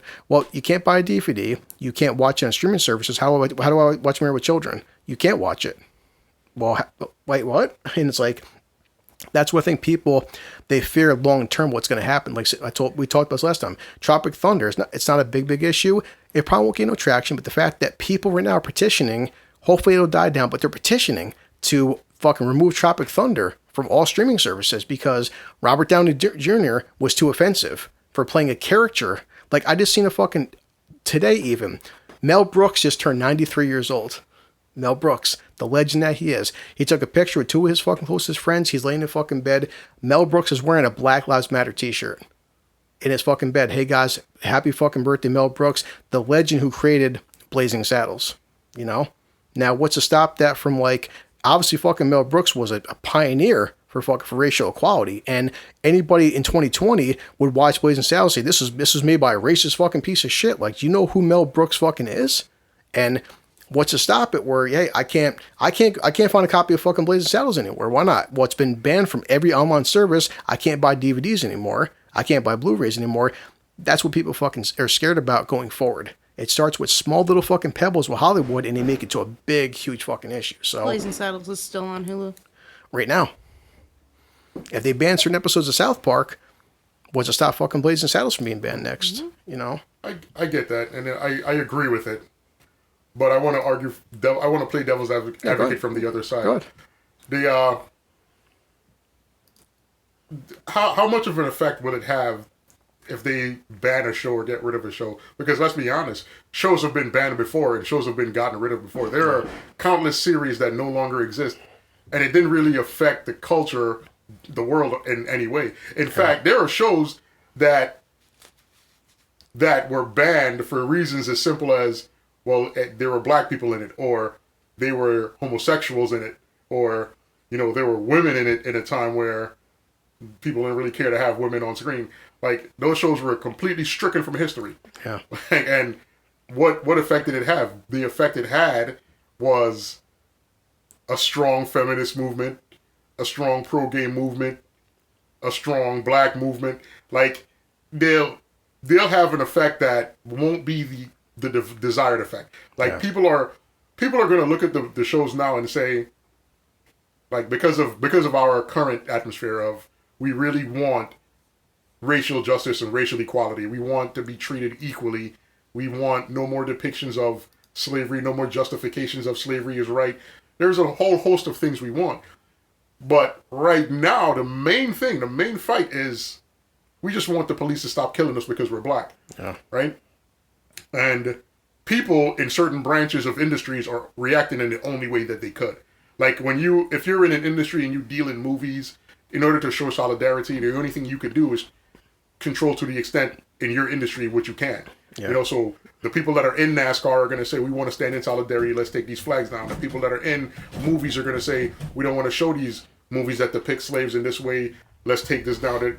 It's just simply the way that they want to reach out. So I'll say that I don't necessarily agree. I'm not on board with the concept of taking down iconic movies that didn't really, I'll make this argument, but I will make the counter argument if the movie is offensive. Like, if you do make a slave movie that's about slaves being tortured or whatever, just to be like, you know, and I'm not talking about like a movie based in history. I'm talking about the people that are going to be like, oh, well, this is how these niggers should be treated and make this movie. Yeah. And I'm going to be against your movie 1,000%.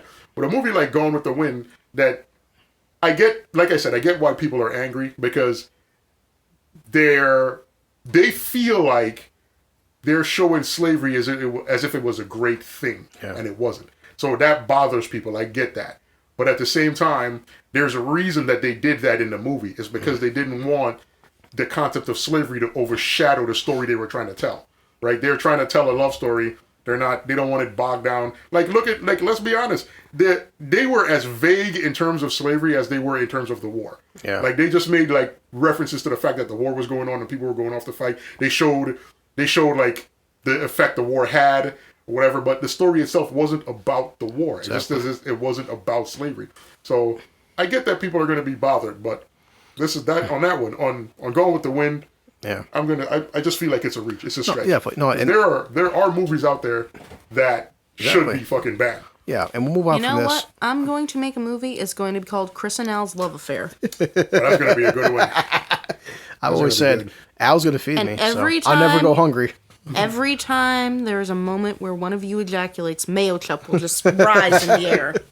But no, I mean, Al, you're 100% fucking right. But like you're saying, like what scares it is who in the past 81 years, besides this new culture of 15 to 20-year-olds, who's ever been offended by that shit? Oh, that's the thing. It's like the new generation is offended, and we can't stand in their way, and we can't tell them not to be offended or what to be offended by.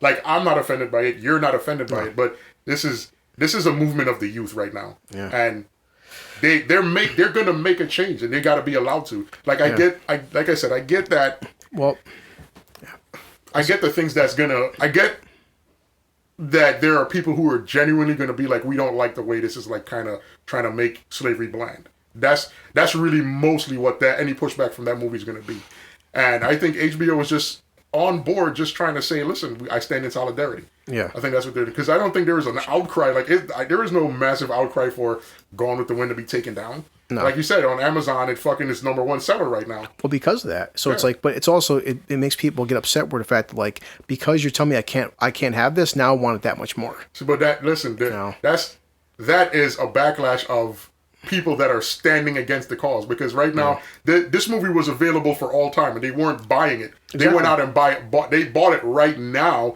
simply because HBO Max says we're gonna do this. So their response is, well, I'm gonna do this to try to teach you a lesson. That's not that like the only thing that does is make the point that we just gotta fight harder because you're not getting it. Yeah. It's kind of like this is a weird thing that happens a lot online. Like whenever somebody says something like, yo, Black Lives Matter, or we want to do something, you get this group of people that come out and fight hard against it. They're like, oh no, well, all lives matter and this and this, and you get the feeling like they understand what they're saying. They're not trying to tell you that all lives should matter. They're just trying to fight against whatever you say because they don't like you for whatever reason. I agree. It's like if you believe all lives matter, then why aren't you standing up for George Floyd when this police snuffed his life out? If all lives matter, you should be mad at that. You're not mad at that. You're mad at everybody that's standing up for that. That's the problem. Yeah. That's the issue. The issue is you say all lives matter, but you don't really believe that. If you believe all lives matter, then you should stand with Black Lives Matter when they do a rally to protect the Native Americans, when they do a rally to protect the Hispanics that's being in cages on the border, when they do a rally to fucking say that Black Lives Matter because we're being snuffed out by the police, when they do a rally to fucking say that you shouldn't attack the Middle Easterners simply because they want to practice their religion, the Muslim religion. When we do rallies like that, when black people do rallies like that, and you come out against it, but your argument is, well, all lives matter, but you are acting as if those lives don't matter. Exactly. Like, you're sending the message that these lives don't matter because you want to make whatever point you're trying to make. Your point isn't all lives matter. You're not standing in solidarity. You're working against. So when you tell me all lives matter, but you're fighting against the lives of these people, then what are you saying? You're just trying to stand against whatever is happening. Yeah. And I've said this before, like even a month ago on the podcast, like, hey guys, I understand that, like, what their counter argument, I guess, is like, saying, well, all lives matter. You're not talking about the lives besides black people that were affected. And I always said then, okay, guys, if you felt that way, like I said, we're just picking out random names. I'm only picking out Tony Tippa because Tony Tippa is somebody I recently talked about with Al and Sue. But like, and Al said this was part of like bad collateral damage. When Tony fucking Tippa died, it's like he was forgotten by history. Well, why weren't all his fucking friends, his family, everybody? That's what happened. Because look at, if you go on the Black Lives Matter website, and you will see they're right now fucking filing petitions against police officers for brutalities that they've done against people that were in the protest that are white people. Like, there's police brutality against a lot of white people that they're not on board for. They're fucking fighting against those cops that did that. They're fucking, and the black, like, this is my problem with what's happening with Black Lives Matter. I feel like the Black Lives Matter movement is trying to spread itself too far. Like, they're trying to encapsulate too many. Like, and I get the message they're trying to send. They're trying to say that we're all one, we're all the same. We should all, like, protect each other. And they're trying to reach out to, like, white people, Hispanics, Middle Easterners, Asians, and they're trying to group everybody in and say, if there's injustice done to you, we'll stand for you. Well, the problem with that becomes, you get people that are, like, you'll get Asians that'll be against Black Lives Matter. Yeah. And you'll get, like, the Middle Easterners that are against it. You'll get, like, the Hispanics that are against it. And they'll chip off and, like, form their own little group, their own little niche. You find, like, Facebook clips, Facebook groups online of these minority groups that are actively against Black Lives Matter. But then you dig a little deeper, and this is a weird thing that happens. This is, like, completely off topic, but this is a weird thing that happens that I see online all the time. Whenever you go online and you say Black Lives Matter, or you post anything that's anti-racism, you get a whole bunch of the Trump supporters that come in and say, oh, Trump 2020, we're going to get rid of you, and blah, blah, blah, blah, blah. Like, why do people feel like saying Donald Trump, whenever somebody is anti-racism, your counter argument is Donald Trump? Yeah. That means that in your mind, Donald Trump is racist. He represents racism. Okay. Like that, and it's a weird thing. It's a weird dynamic, because if I'm saying I'm fighting against racism and your response is Donald Trump 2020, that means to you, Donald Trump represents racism. Yeah. It's like, I'm fighting against it. But he doesn't represent racism. That's the funny part. But this is the people that follow him believe that he do. Because if you, like, go anywhere, watch anything online, watch any news, whether it's Fox or CNN, anything you watch, you'll see it with your own eyes. Like, this is not me making it up. This is something you can verify. Those are, like, the freaking redneck hick assholes but it's a lot of, but they're out there by the millions. This is the problem. That's become literally millions. That's become what was Stern, though. But even Howard, not even Howard. Like, me and Howard you heard with Bill Burr and Joe Rogan. Now it's like, besides even just Black Lives Matter, now it's a mask issue. Like, if you are pro-mask, you're fucking, you're pro-Trump, and if you're not a mask, you're anti-Trump. And, like, when the fuck did wearing a mask become about Trump? Like, it's literally, and Howard talked about this. They were saying that because somebody was saying Trump was having a when rally he had a rally, like, there were a ton of people who were trying to say, oh, well, you're going to spread the coronavirus by having this rally. Trump literally had doctors on hand to take people's temperatures before they entered the building. He provided them with masks, hand sanitizer, and so on.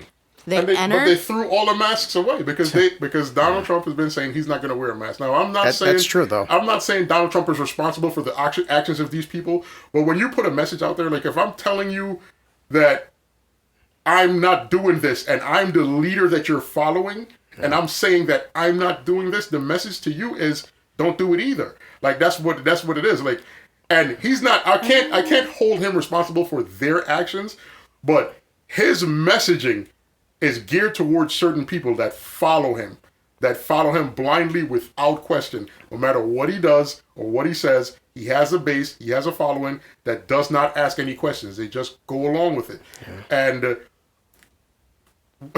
it's wild. It's a wild thing to see, because I've not seen it before in normal society. I've seen it in terms of mob culture, gang culture, mob culture, like, in terms of anything that doesn't function in normal, even in terms of cult, like a cult, you'll see that kind of behavior where there's a leader and there are blind followers. In normal society, you don't get it to that extreme. Like, it kind of does happen in normal, but not to that extreme. Donald Trump will literally say, like, I don't even want to talk about Donald Trump anymore. I don't want to make it about it. Not. Yeah. The only thing I'm trying to say is, why do his followers believe wholeheartedly? Like every time I go online, I thought we weren't talking about him anymore. No, I'm not talking about him. I'm talking about his followers online. Yeah. Every time I go online, I'll see a Trump supporter that has a big flag that says Trump on it, that also is carrying the Confederate flag. Like, why why is it that they feel like they have to represent racism?